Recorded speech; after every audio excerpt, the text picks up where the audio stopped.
बिस्मिल्लाहिर्रहमानिर्रहीम। अस्सलाम वालेकुम दोस्तों, मैं Mareed Saleem. Welcome to my YouTube channel Novel Orchid. कैसे हैं आप सब लोग? तो गाइस, आज हमने न्यू नावल स्टार्ट करना है। एज डिफरेंस बेस्ड ये नावल है। तो उससे पहले अगर आपने मेरे चैनल नॉवल ऑर्चिड को सब्सक्राइब नहीं किया तो सब्सक्राइब कर लें, साथ में बेल आइकन भी प्रेस कर लें ताकि आने वाली वीडियो आपको मिलती रहे। वीडियो को लाइक शेयर कमेंट करना मत भूलें। अखबार चाट लिया तो ये चाय पी लो, ठंडी हो जाएगी तो और नहीं मिलेगी। दूध पत्ती सब ख़त्म है। शमसा बेगम ने शौहर को चाय देने के साथ ही दूध पत्ती ख़त्म होने की इत्तला भी दी तो उन्होंने चश्मे की ओट से इन्हें देखा, फिर चाय के कप को और मुस्कुराते हुए चाय का कप उठाकर एक घूंट भरा, कप फिर से स्टूल पर रख दिया। अम्मी अब्बू ज़रूरत रिश्ता के स्टार पड़ रहे हैं। सबसे छोटे बेटे 12 साल आशा ने शौक लहजे में कहा। एक बीवी और इसकी औलाद तो संभाली नहीं जाती, दूसरी शादी करेंगे? हाँ, शमसा बेगम तरकारी बनाते हुए तलखी से बोली तो शफीक हंसन हंसने लगे। अरे नेक बख्त, मैं अपनी बेटियों के लिए रिश्ता देख रहा हूँ। रिश्ते अगर अखबारों में मिलते तो सबकी बेटियां ब्याही जाती। और एक बात तो बताओ, तुम रिश्ते अगर मिल भी गए तो शादी कैसे करोगे? पैसा है जेब में जो रिश्ता ढूंढ रहे हो? ये तो वही बात हो कि गाड़ी पास है नहीं और गराज बनाने चले। शमसा बेगम सब्जी काटती चाहती शफीक हसन को भी हकीकत का आईना दिखा दी। वो चाय पी रहे थे और अखबार पर निगाहें जमाए हुए थे। जब भी तुम ऐसा रिश्ता ढूंढ रहे हो जिसमें हमें पैसा खर्च ही ना करना पड़े और बिना पैसा खर्च के शादी हो जाए, शफीक हसन ने चाय ख़त्म करते हुए कहा तो शमसा बेगम को ताव आ गया। बिना पैसे खर्च के तो ख्वाबों में ही हो सकती है शादी। वो तुम जितनी चाहे मर्जी करा लो। और बेटियों की क्या 2-3 शादियाँ तुम अपनी भी करवा लो, मुफ्त की शादी, बिना पैसे की शादी। ओ मिल गया अपने मतलब का एक रिश्ता, शफीक हुसैन खुशी से बोले। सुनो, मैं नहीं सुनती। अरे सुनो तो बीबी। शफीक हुसैन बहुत पुरजोश नजर आते। शमसा बेगम ने सब्जी काटते हुए हाथ रोक दिया और इनकी तरफ मतवज्जो होगी। लिखा है ज़रूरत है एक 60 साल करोड़पति शख्स के लिए रिश्ते की। लड़की का ताल्लुक मतवसत तबके से हो जिसकी उम्र 25 साल से ज़्यादा ना हो। ज़ात पात की कोई कैद नहीं। लड़की खुश शक्ल पढ़ी लिखी हो, सिर्फ पुरखलूस घराने के अफराद रब्ता करे। शफीक हुसैन ने इश्तिहार पढ़कर चश्मा उतारा और बेशमसा बेगम को देखा तो वो नफ़ी में सर हिलाकर कहने लगी, लो कर लो बात। करोड़ों का पढ़ के कौन पुरखलूस आदमी रब्ता करेगा? एक करोड़पति बुड्ढे से हर कोई इसकी दौलत के लालच में रब्ता करेगा। हाँ तो उम्र भी तो देखो, 60 साल गए करोड़पति और यकीनन एक आध बीमारी जरूर अपने साथ लेकर जी रहा होगा। पैसे वालों को सब आसान लगता है। देखना तुम कितने लोग इस बुढ़े करोड़पति को फ़ोन करेंगे इश्तिहार पढ़ते, सिर्फ इसकी दौलत की खातिर। वरना कोई भी शख्स इस करोड़पति आदमी को खुदा तरसी में या अल्लाह वास्ते तो अपनी बहन बेटी देने से रहा। एक तो इन दौलतमंद बुढ़ों को न जाने आखिरी उम्र में कम उम्र लड़की से शादी की क्या सोचती है। एक पाँव कब्र में और दूसरा जन्नत में। एक हुर ब्याहने के चक्कर में कब्र के फूल सहरे के फूल बन जाते हैं। हाँ भाई, पैसे के खेल है सब। जेब में पैसा हो तो कुछ भी कर लो, कुछ भी खरीद लो। बीवी भी। शमसा बेगम गहरा सांस लेते बोलती किचन उठ सब्जी उठा के किचन में चली गई। शफीक हुसैन ने वहीं सेन में बैठे बैठे कहा, तो मानती हो ना कि पैसा सबका बाप है? तो मैंने पैसे की अहमियत से कब इनकार किया? शमसा बेगम वहीं से बाबाज बुलंद जवाब देती हांडी पकाने लगी। तो क्या ख्याल है फिर ये करोड़ों की लॉटरी हम ना खुलवा लें? सुठिया गए हो क्या? सोच लो, एक बेटी की कुर्बानी से बाकी 5 बेटियों की क्या हम सबकी ज़िंदगी आसान हो जाएगी। हमारे भी दिन फिर जाएंगे। वरना हमारी इतनी हैसियत नहीं कि जो बेटियों और एक बेटे को ब्याह सके। हमारी तो रोज़ की दाल रोटी चल रही है बस इस मुँह जोर और मादर पदर आज़ाद महंगाई में। कुछ बचत हो गई वरना तो किसी बेटी को ब्याह है कैसे? मेरी बेटी 28 की हो गई है और इसके पीछे सभी लाइन लगाए खड़ी हैं। शफीक हुसैन ने संजीदा और मतफक्कर लहजे में कहा तो वो किचन से बाहर निकल आई। ठीक कहते हो आप, 1-2 साल के फ़र्क से सभी शादी की उम्र को पहुंच रही हैं और हम एक ही भी शादी नहीं कर पा रहे। बड़ी दोनों की बात तो तय होगी मगर जहेज़ ना होने की वजह से अगले शादी की तारीख तक नहीं मांगते। ये सगे और खून के रिश्तेदारों का हाल है। इन्हें तो घर भर के जहेज़ चाहिए। ना तो भाई तुम्हारे भाई में लाज और है और ना ही मेरी बहन को एहसास है कि सगी भांजी को 3 कपड़ों में ब्याह कर ले जाए। अपने बेटे कौन सा गवर्नर लगे, फिर भी जहेज़ के लालच में चुपके बैठे हैं। क्या होगा मेरी बेटियों का? शफीक हुसैन। शमसा बेगम का लहजा फिक्र और परेशानी में डूबा हुआ था। इन्हें तो दिन रात सोते जागते उठते बैठते ही फिक्र खाई जाती कि इनकी बेटियों की शादी कैसे होगी, कब होगी। शफीक हुसैन इन्हें तसल्ली देने लगे। नेक वक्त, परेशान मत हो। अल्लाह ने बेटियां दी तो ब्याहने के वसीले भी पैदा करेगा और वसाइल भी। और ये रिश्ता का इश्तिहार तो मुझे इसी सिलसिले की कड़ी लग रहा है। मतलब? शमसा बेगम दोबारा सेन में पीछे तख्त पर आ बैठी। मतलब ये कि हो सकता है अल्लाह सोने ने इस करोड़पति बूढ़े को हमारे मिसाइल के हल के लिए वसीला बनाकर भेजा। तो तुम राबी को इस करोड़पति बुढ़े से ब्याह दोगे? हाँ तो इसमें हर्जी क्या? अपनी ज़रूरत और मजबूरी के तहत ही हम ऐसा करने का सोच रहे हैं ना। शफीक हुसैन ने खुद गर्जी से कहा तो बोली, राबी मेरी सबसे हसीन बेटी और तुम इसे बुढ़े से ब्याहने का सोच रहे हो? नहीं, मैं अपनी खूबसूरत बेटी को एक बीमार बूढ़े से नहीं ब्याहने की। शमसा बेगम, गरीब के घर में खूबसूरत लड़की इस दुल्हन की मानिद होती है जिसे जेवर और सुर्खी पाउडर न मिले। बिना जेवर के दुल्हन भी कोई दुल्हन होती है। कोई सराहने वाला चाहने वाला ना हो तो हुस्न किस काम का। अगर ये शादी हो जाती है ना तो वो शख्स हमारी राबी की बहुत कदर करेगा और हमारी राबी इसकी दौलत की तनहा वारिस होगी। कितने सेल्फिश लोग हैं, कितना सेल्फिश माँ बाप है। ये तुम कैसे कह सकते हो? शमसा बेगम ने सवाल किया। क्या इस करोड़पति बुड्ढे ने शादी नहीं की होगी? इसके बीवी बच्चे ज़रूर होंगे। यहाँ नहीं होंगे तो मुल्क से बाहर कहीं लंदन अमेरिका में होंगे और बड़े मियाँ अपनी तन्हाई दूर करने के लिए नई बीवी लाने के ख्वाब देख रहे हैं। इसके घर वालों को अगर पता चल गया तो हमारी राबी की ज़िंदगी जीरन कर देंगे। तुम बेफिक्र हो, मैं इस सिलसिले में शख्स से बात करूँगा। हर तरह से अपनी तसल्ली करके अपनी बेटी का मुस्तकबिल महफूज करा के ज़मानत लेकर ही हाँ करूँगा। शफीक हुसैन ने संजीदगी से कहा, वो अब इस रिश्ते को, इस मौके को, अमीर बनने के सुनहरी मौके को ज़ाया नहीं करना चाहते थे। राबी नहीं मानेगी, शमसा बेगम ने गोया अपनी रजामंदी देते हुए ने बताया। मान जाएगी, वो हम सब पर जान छिड़कती है। आहो तो तुसी ओदी जान ही लैंदे दर पे हो, लख दी लानत दादे माँ प्यो आपते। सोच देखो कैसी है। तो क्या हम इसकी जान ले लें, इसे इतनी बड़ी आजमाइश में डाल दें? शमसा बेगम का दिल नहीं मान रहा था। राबी से ने खास उनसा इसकी मासूमियत और हुस्न को अपनी ज़रूरतों की भेंट नहीं चढ़ाना चाहती थी। वो अपनी बहनों की खातिर मान जाएगी और दौलत से बढ़कर कुछ नहीं होगा, सब कुछ होगा हमारी बेटी के पास। वो राज करेगी इस रईस के घर। शफीक हुसैन यकीन से बोले। सोच ले, दिल तो नहीं मान रहा मगर मजबूरी अलग है। फिर भी सोच लो, लोग क्या कहेंगे? लोग कब कुछ नहीं कहते, शफीक हुसैन ने तल्खी से कहा। हमारी 6 बेटियां पैदा हो गई तो लोग तब भी हाय अफसोस करते नहीं थके थे। एक बेटा हो गया तब भी लोग ये कहने से बाज ना है कि हाय बेटा तो एक ही है, 2 हो जाते तो अच्छा था। बेटियों के रिश्ते तय हो गए तब भी लोगों ने कहा कि देखते हैं शादी कब तक करते हो, रिश्ता तय करना आसान है, शादी करना बच्चों का खेल नहीं। लोगों को कब ठंड पड़ती है बिना कुछ कहे। बेटियों की शादियाँ लेट हो गई तो भी कुछ ना कुछ कहते रहते हैं, और अगर शादियाँ हो जाएंगी इंशाल्लाह ताला तब भी लोग तो कुछ ना कुछ कहेंगे। हमें अपने हालात की बेहतरी के लिए, अपनी बेटियों की शादी के लिए खुद ही कुछ करना होगा। मैं तो इस मोबाइल नंबर पर ज़रूर फ़ोन करूँगा, क्या खबर ये नंबर डायल करने से हमारी बेटियों की किस्मत खुल जाए। शमसा बेगम बोली नहीं, बस सर हिलाकर सोच में गुम हो गई। शफीक हुसैन अपने कमरे में जाकर इश्तिहार दिया गया मोबाइल नंबर अपने मोबाइल से मिलाने लगे। शफीक हुसैन और शमसा बेगम का ताल्लुक मुतवसत तबके से था। शफीक हुसैन एक सरकारी महकमे में क्लर्क थे। इनकी मामूली तनख्वाह में गुजारा ही हो रहा था। बस एक के बाद दिगरे इनके यहाँ मुसलसल 6 बेटियों की पैदाइश ने वक्त से पहले इनको बूढ़ा कर दिया। सबसे बड़ी मोमिल 28 साल की थी, फिर कोमल थी, फिर इश्मल, बिलतरतीब राबेल, सज्जल और रीमल थी। मोमिल और कोमल एफए से ज़्यादा न पढ़ सकी, कुछ पढ़ाने का शौक़ भी नहीं था और कुछ घर के माली हालात ऐसे नहीं थे कि मज़ीद तालीम जारी रख सकती। वो दोनों घरदारी में लग गए। इश्मल ने एमए किया और राबेल ने एमए बीएड करने के बाद स्कूल में नौकरी कर ली। इश्मल घर में बच्चों को ट्यूशन पढ़ाती थी। इस तरह मिलजुल कर घर के अखराजात पूरे हो रहे थे।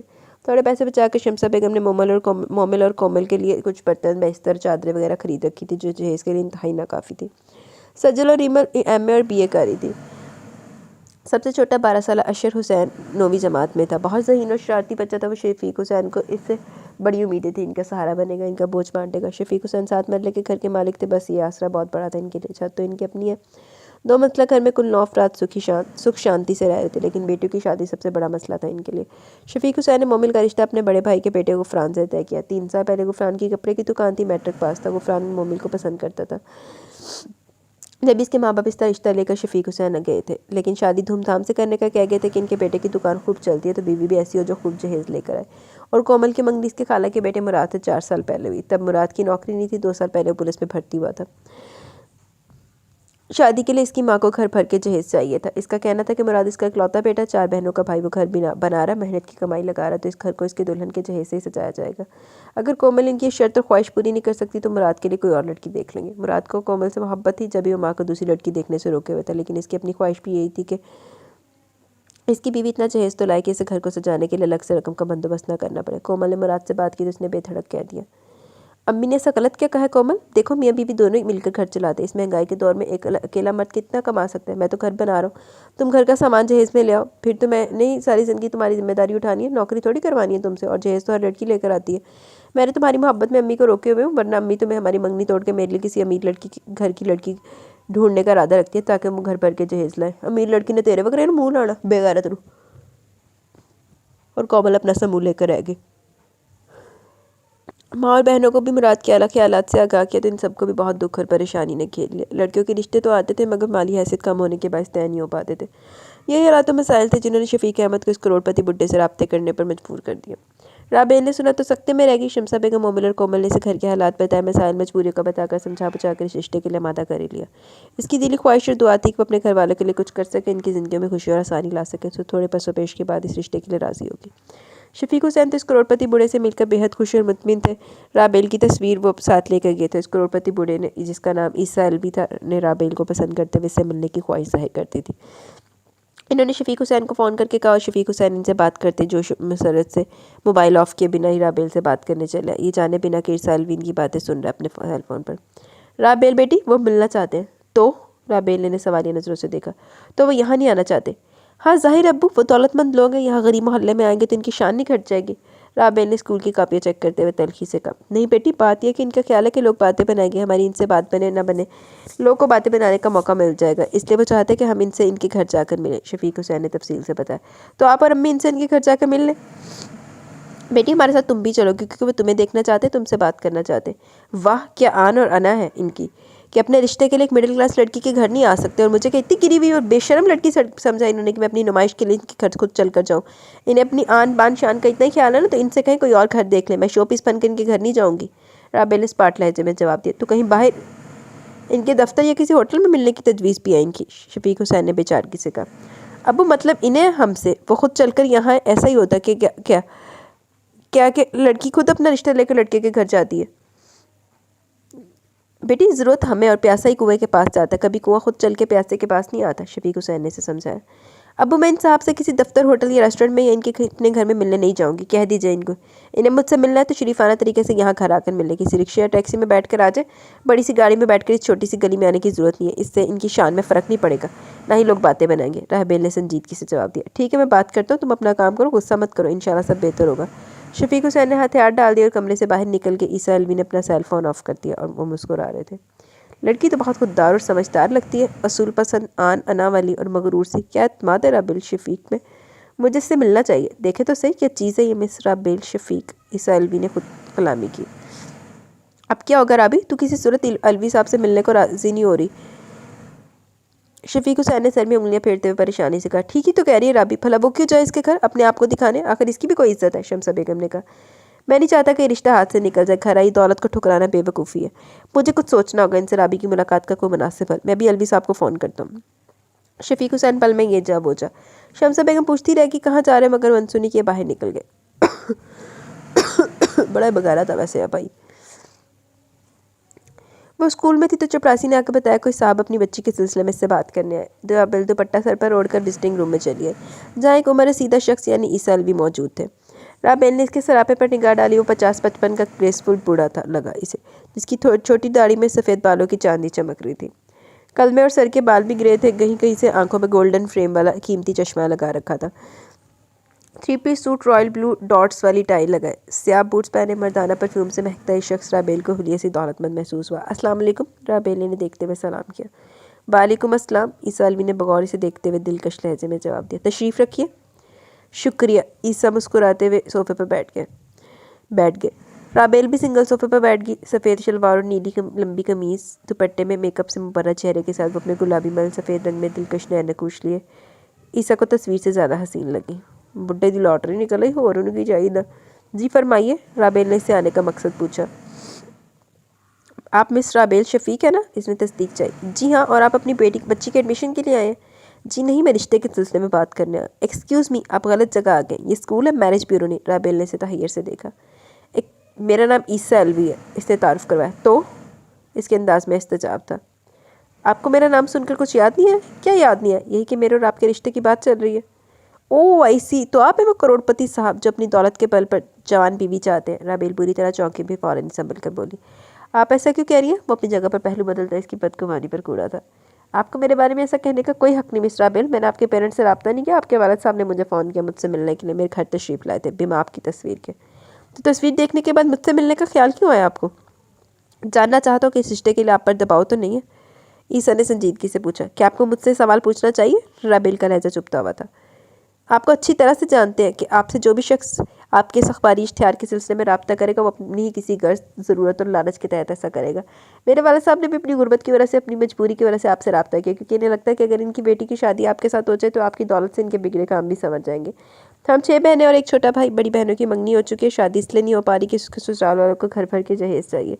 बाकी बहनों के रिश्ते भी आते हैं, मगर हमारे माली हालात को महसूस करके दोबारा नहीं आते, और कुछ को हम खुद इनकार कर देते कि पहले बड़ी बेटियों के फ़र्ज से तो फारिग हो जाए। ऐसे हालात इन लोगों के भी होंगे जो आपसे रब्ता कर रहे हैं, ये कर चुके होंगे अब तक। आपसे जो भी रब्ता करेगा अपनी ज़रूरत के लिए करेगा। राबेल ने नहायत संजीदगी से हालात इसके सामने रखे। तो इसमें गलत क्या? ईसा ने मुस्कुराते हुए कहा।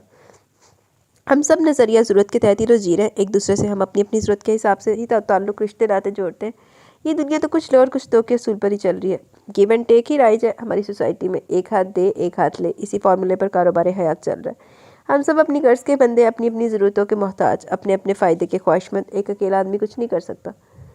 मैं आपकी ज़रूरत पूरी करता हूँ, आप मेरी ज़रूरत पूरी कर दें, लेकिन रिश्ते तो किसी मफाद और गर्ज से पाक होने चाहिए, मोहब्बत और खलूस पर मबनी। राबेल किसी सोच के ज़रिए से खोए खोए लहजे में बोली तो ईसा ने चौंक कर इसे देखा।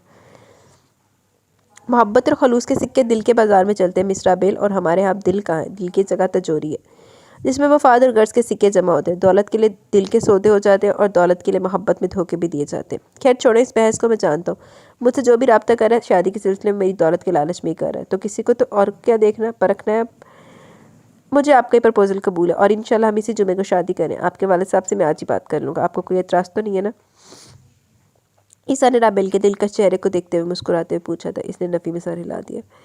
आप मेरी ये जॉब मत छुड़ाइएगा, बस यही शर्त है मेरी। आप एक करोड़पति आदमी की बीवी बनने जा रही हैं, इस मामूली जॉब की क्या ज़रूरत है?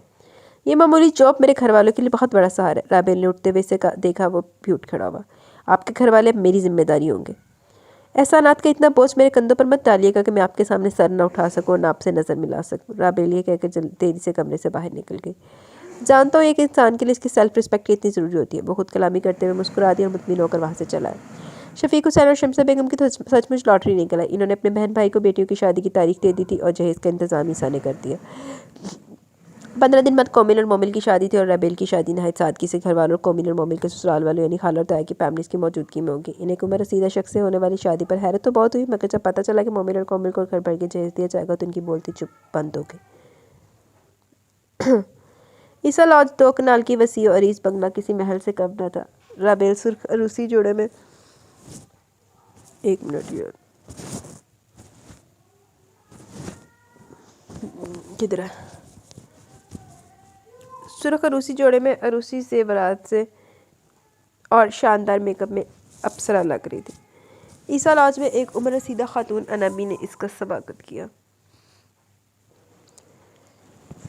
घर के मुलाजमों ने मुबारकबाद दी। ईसा के 2 दोस्त तो इनकी पैगमात जो बारात के साथ किए थे, मुख्तसर बारात दुल्हन को हुजला रूसी में पहुंच जाकर वापस चले गए। खूबसूरती से सजे हुजला रूसी को राबेल हैरानगी से देख रही थी। मोती और गुलाब की लड़ियों से सजी सेज वसी कमरे में हर चीज़ नई और जदीद थी। सफ़ेद डबल बेड और ड्रेसिंग टेबल बहुत ही दिलकश डिज़ाइन से मज़य्यन थे। दीवार की अलमारियों के सफ़ेद मुनगश दरवाजे, कमरे की दीवारों पर सफ़ेद पेंट, सफ़ेद रंग के जदीद तर्ज के सोफ़ा सेट, हर चीज़ सफ़ेद थी, आईने की तरह चमक रही थी। कमरा रोशन रोशन लग रहा था। फर्श पर ब्लू रंग का कालीन बिछा हुआ था। कमरा कीमती फर्नीचर से सजा था। खिड़कियाँ जो बाहर लॉन में खुलती थी, इन पर सफ़ेद खूबसूरत कपड़े और डिज़ाइन में सिले पर्दे पड़े थे। एसी भी ऑन था। एलसीडी, हर चीज़ नई और जदीद थी, कीमती थी। राबेल को एहसास कमतरी ने आ घेरा। मैं तो कुछ भी नहीं हूँ ईसा की इस शानदार जन्नत के सामने। राबेल ने दिल में सोचा, लोग इस घर को जन्नत कहते हैं, मगर इस जन्नत में एक हूर की कमी थी जो आज दूर होगी तुम्हारे आने से। ये जन्नत मुकम्मल हो गई। मिसेस राबेल ईसा एलवी। ईसा की दिलकश आवाज़ ने इसे चौंका दिया। इसने पलके उठाकर देखा। ईसा सफ़ेद शलवार और स्याह शेरवानी में मलबूस इसके रूबरू था। यह है मेरा नसीब, इस ख्याल ने फिर इसकी आंखों में आंसू भर दिए। क्या हुआ, दूल्हा पसंद नहीं आया? ईसा इसके रूबरू बैठ गया। मैं समझ सकता हूँ राबेल कि तुम्हारे भी ख्वाब होंगे। हर लड़की की तरह तुमने भी अपनी शादी के लिए कुछ सुनहरे ख्वाब सजाए होंगे। अपनी आंखों में मैं तुम्हारे सब ख्वाब पूरे करूँगा, बस मुझे धोखा मत देना। धोखा तो आपने जानबूझकर खाया। जानते हैं ना कि रिश्ता आपने जोड़ा नहीं बल्कि ख़रीदा है। राबेल ने नरम मगर संजीदा लहजे में कहा। तो तुम जोड़ लो, मुझे खुद से इस रिश्ते को अमर कर दो अपनी मोहब्बत से। ईसा ने संजीदगी से इसके हाथ थाम कर कहा तो आंसू इसके रुखसारों पर बह निकले। ओफो, फिर आंसू? ये लड़की अपनी शादी पर अपनी रुखसती के वक्त इतना रोती क्यों है? वो इसके आंसू साफ कर रहा था। वो सोचती इतने सालों बाद दुल्हा मिला, वो भी ये। राबेल ने मुस्कुराते हुए जवाब दिया तो वो हंस दिया। शहजादे के ख्वाब देखे होंगे तुमने और मिल गया रिटायर्ड बादशाह। इसने राबेल के हाथ छोड़ दिए। आप चेंज कर लें, मैं थोड़ी देर तक आता हूँ। ईसा कमरे से बाहर निकल गया। ना जाने कि राबेल का दिल डूब सके। मुझे इनके साथ ऐसा नहीं करना चाहिए। आखिर को इस साल भी मेरी अपनी चॉइस है, मेरे घर वालों की चॉइस और मर्जी। बल्कि खुशी तो मुझे भी अब अच्छी बीवी बनना। शादी हो गई मेरी, मुझे इस रिश्ते को दिल से निभाना है। इन्होंने मेरी फैमिली पर एहसान किया, मुझे इनसे शिकवा करने पर या इन पर गुस्सा करने का कोई हक नहीं। राबेल ने ज़ेवरात उतारते हुए सोचा और उसी लिबास और ज़ेवरात उतार कर सादा कमीज शलवार पहन लिया। मुझे तो ईसा का एहसानमंद होना चाहिए कि इन्होंने मेरे घर वालों को खुशी दी और मेरे माँ बाप का बोझ हल्का किया। ईसा ने मेरे घर वालों को खुशियाँ दी तो मैं भी इन्हें खुश रखने और इनका ख्याल रखने की कोशिश करूँगी। हाँ, मैं बीवी होने के हर फ़र्ज़ निभाऊँगी इंशाल्लाह। मुझे अपने नसीब पर शाकिर रहना चाहिए। राबेल खुद का समझाती, यकीन दिलाती, अज़म बांधती आईने के सामने खड़ी अपने लंबे स्याह सिल्की बालों में ब्रश फेरी थी। निगाह उठाई तो आईने में ईसा का अक्स नजर आया। वो खड़े खड़े तेज़ घूमी तो इसके सिल्की महकते बाल ईसा के चेहरे को छूते हुए गुजर गए। किसी अच्छे शैम्पू की खुशबू ईसा की सांसों में उतर गई। वो इतनी हसीन लग रही थी, इस सादगी में को मबहूत रह गया। स्याह आंखों में अपनायत का रंग लिए वो इसे देखकर नजरें झुका के और शर्मीलेपन से मुस्कुराने लगी। ईसा को इसके अंदाज पर हैरत हुई। वो तो इसे गुस्से की उम्मीद लेकर आया था। सॉरी, तुम्हारी ऑन माई का गिफ्ट देना भूल गया था। ईसा ने बमुश्किल इसके चेहरे से नजर हटाई और इसके नरम कोमल से हाथ को थाम कर इसकी कलाई में डायमंड का ब्रेसलेट पहना दिया। थैंक्स, बहुत खूबसूरत है। राबेल ने ब्रेसलेट को देखते हुए मुस्कुराते हुए इसके चेहरे को देखा। तुमसे ज़्यादा नहीं। ईसा ने इसकी थोड़ी पकड़कर चेहरे को मोहब्बत से देखते हुए कहा तो इसने शर्माकर नजरें झुका ली। आओ यहाँ बैठो। ईसा को इसके मस्बत रवैये से हौसला हुआ। इसने शानों से पकड़कर बेड पर बिठाया। राबेल, ये घर मेरा सब कुछ तुम्हारा है। इंशाल्लाह मैं तुम्हें किसी चीज़ की कमी नहीं होने दूंगा और तुम्हारी इजाज़त के बगैर तुम्हारे करीब भी नहीं होगा। निकाहनामे से बढ़कर भी किसी इजाज़त की ज़रूरत होती है क्या? राबेल ने नजरें झुकाए हुए शर्मीली लहजे में कहा। राबेल, ओ माई स्वीट हार्ट। ईसा तो इसके इस जवाब पर हैरत और मसरत से झूम उठा और इसे अपनी पनाहों में समो लिया। मोहब्बत के एक अनोखे पल का आगाज़ हो रहा था। राबेल के दिल में इस वक्त कोई दुख या पछतावा नहीं था, सिर्फ इस लम्हे का एहसास था जो ईसा की जानिब से इस पर मोहब्बतों की फवार बनकर बरस रहा था। सुबह नाश्ते की मेज़ पर ईसा और राबेल के सिवा कोई नहीं था। होता भी कैसे, वो दोनों ही थे। इस घर के मकीन अब बाकी मुलाजमीन थे। नाश्ते की मेज़ पर हर तरह के पकवान मौजूद थे। ये इतना कौन खाएगा? तुम खाओगी, ईसा ने मुस्कुराते हुए जवाब दिया। वो हंसती, इसकी हंसी की जलत रंग ईसा के दिल में हलचल मचा गए। वो अंगूरी रंग के कामदार पजामे, फ्रॉक में मैचिंग चूड़ियों के लॉकेट सेट पहने सजी सबरी आंखों के जरिए दिल में उतर रही थी। चश्मे बद दूर ईसा ने हजार के कई नोट राबेल के सर से वार कर रबी को दे दिए कि वो किसी ज़रूरतमंद को दे दे। राबेल इसकी इतनी मोहब्बत पर मगरूर सी होगी। इतनी कीमती तो नहीं हूँ मैं, तुम क्या जानो कितनी कीमती हो तुम। हीरे की पहचान तो जौहरी को होती है स्वीट हार्ट। ईसा ने इसके बालों को छेड़ा। अच्छा तो जौहरी साहब, अब नाश्ता करें, मुझे बहुत भूख लग रही है। वो हंस कर इसका बाजू पकड़ कर बोली। एक मिनट। वो भी हंसती है, इसका हाथ थपथपाया। ईसा ने मुलाजिम को आवाज़ दी। साहब, मेहमान आके। गफूर मुलाजिम ने आकर इतला दी। वो इसके पीछे राबेल के मैके वाले चले आ रहे थे। राबेल ने खुशगवार हैरत आंखों में लिए ईसा को देखा। वो मुस्कुराते हुए सर हिला कर इसे इशारा कर रहा था। इन्हें इसी ने मदऊ किया। और नाश्ते की मेज़ पर इतना एहतमाम किस लिए था, ये भी राबेल की समझ में आ गया। राबेल ने मोहब्बत और तशक्कुर में इस नज़रों से इसे देखा। वो बहुत खुश थी और इज्जत से इसके वालिदैन से घर वालों से मिल रहा था।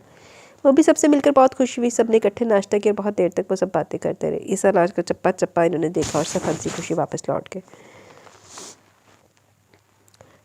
थैंक यू सो मच, आपने मेरे घर वालों को यहाँ मदऊ करके मुझे बहुत खुशी दी। राबेल ने इन सब के जाने के बाद ईसा से कहा। नो थैंक्स बेबी, मैंने कहा था ना कि अब तुम्हारी और तुम्हारे घर वालों की खुशी की इनकी जिम्मेदारी मेरी। आपने जो किया वो बहुत है, बस और नहीं। राबेल ने इसके सीने पर हाथ रखकर धीमेपन से कहा। क्यों नहीं? वो मुस्कुरा दिया।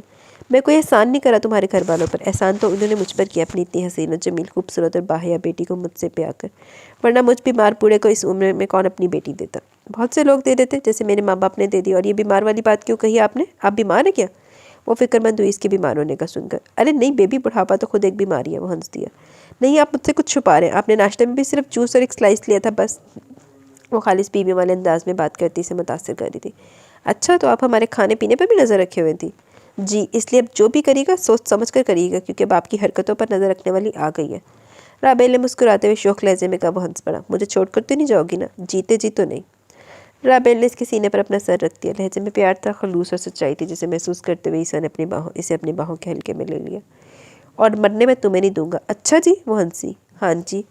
ईसा ने मोहब्बत से इसके सर पर बूसा दिया। मोमिल और कोमल की शादी थी। राबेल बहुत खुश थी क्योंकि इश्माइल के लिए ईसा के दोस्त फहद का रिश्ता भी आ गया था। खूबसूरत होने का और ईसा की शादी होने का फ़ायदा हुआ था। ईसा का दोस्त 32 वर्ष का था, इसकी कंपनी में काम करता था और ईसा से उम्र के फ़र्क के बावजूद इनमें ज़हनी हम मांगी थी। शादी के तमाम अखराजात ईसा ने उठाए थे। मैरिज हाल में दोनों शादी एक साथ हो रही थी और इश्माइल की मंगनी की रस्म अदा होनी थी। फात के घर वाले भी इस मौके पर इश्माइल को अंगूठी पहनाकर अपनी खुशी पूरी करना चाहते थे। इतनी ढेर सारी खुशियाँ शमसा बेगम, शफीक हुसैन और सब घर वालों से नहीं संभल रही थी। शमसा बेगम और शफीक हुसैन ने तो शादी हाल में जाने से पहले शुक्राने के नवाफिल अदा किए। बेटी बेच के इन्ना तो तन लाभ भी जाना सी। सीधी सी बात है, बेटी बेची है तुम लोगों ने। शादी हाल के तमाम इंतजाम ईसा ने करवाए थे। राबेल ईसा की बहुत एहसानमंद थी। मजंडा कलर की भारी काम वाली पेशवास दुपट्टा और चूड़ीदार पजामा, खूबसूरत ज़ेवरात से सजी सवरी राबेल खुद भी दुल्हन लग रही थी। दोनों हाथों में ढेर सारी मैचिंग चूड़ियाँ पहने, बालों को लंबी सी चुटिया में मकीद किए, हाई हील पहने मुस्कुराते हुए जब ईसा के सामने आई तो वो इसे देखता ही रह गया। कैसी लग रही हूँ? राबेल ने मुस्कुराते हुए पूछा। हूर शुमाइल। कौन कहता है कि हूरें सिर्फ जन्नत में मिलती है? मुझे तो इस दुनिया में, इस ज़मीन पर ही हूर मिल गई है। ईसा ने इसकी करीब आकर इसे मोहब्बत पाश नज़रों से देखा। ईसा? वो शर्मा गई। जाने ईसा, आज तो आप नज़र लग जाने की हद तक हसीन लग रही हैं। तो आप क्या किसी से कम है? माशाल्लाह इतने ग्रेसफुल हैं। राबेल ने चासे से देखते हुए दिल से कहा, बदला चुका रही हो? आपने जो कुछ मेरे लिए किया इसका बदला तो मैं कभी भी नहीं चुका पाऊंगी। Thank you Isa, thank you for everything. Rabel ने संजीदगी से मगर दिल के से इसके एहसानात का शुक्रिया अदा किया। नो थैंक्स क्या कहा था मैंने? ईसा ने इसे चश्मे के पीछे से घूरा। मैंने भी आपसे कुछ कहा था।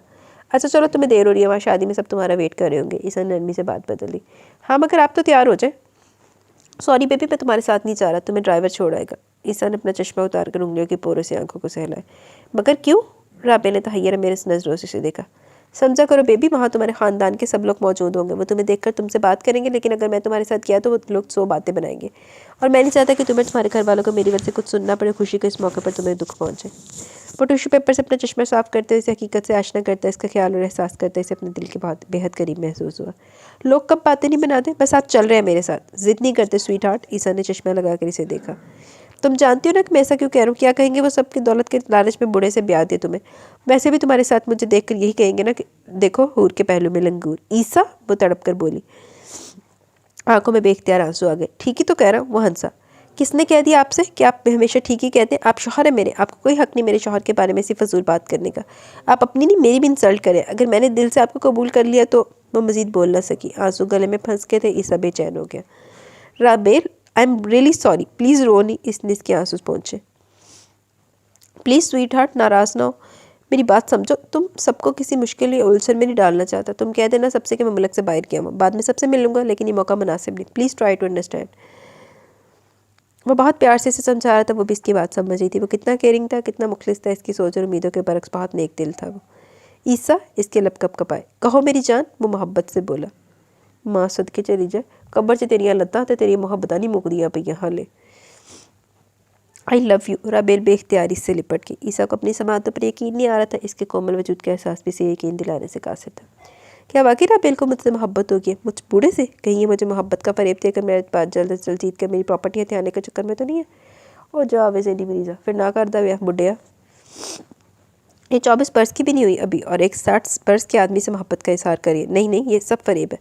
मैंने इस पर इसके घर वालों पर जो अनायत की है, इसके तशक्कुर का एहसास है बस, और वक्ती असर है। वरना ये कहाँ मुझसे मोहब्बत कर सकती है? मुझसे तो आज तक किसी ने मोहब्बत नहीं की।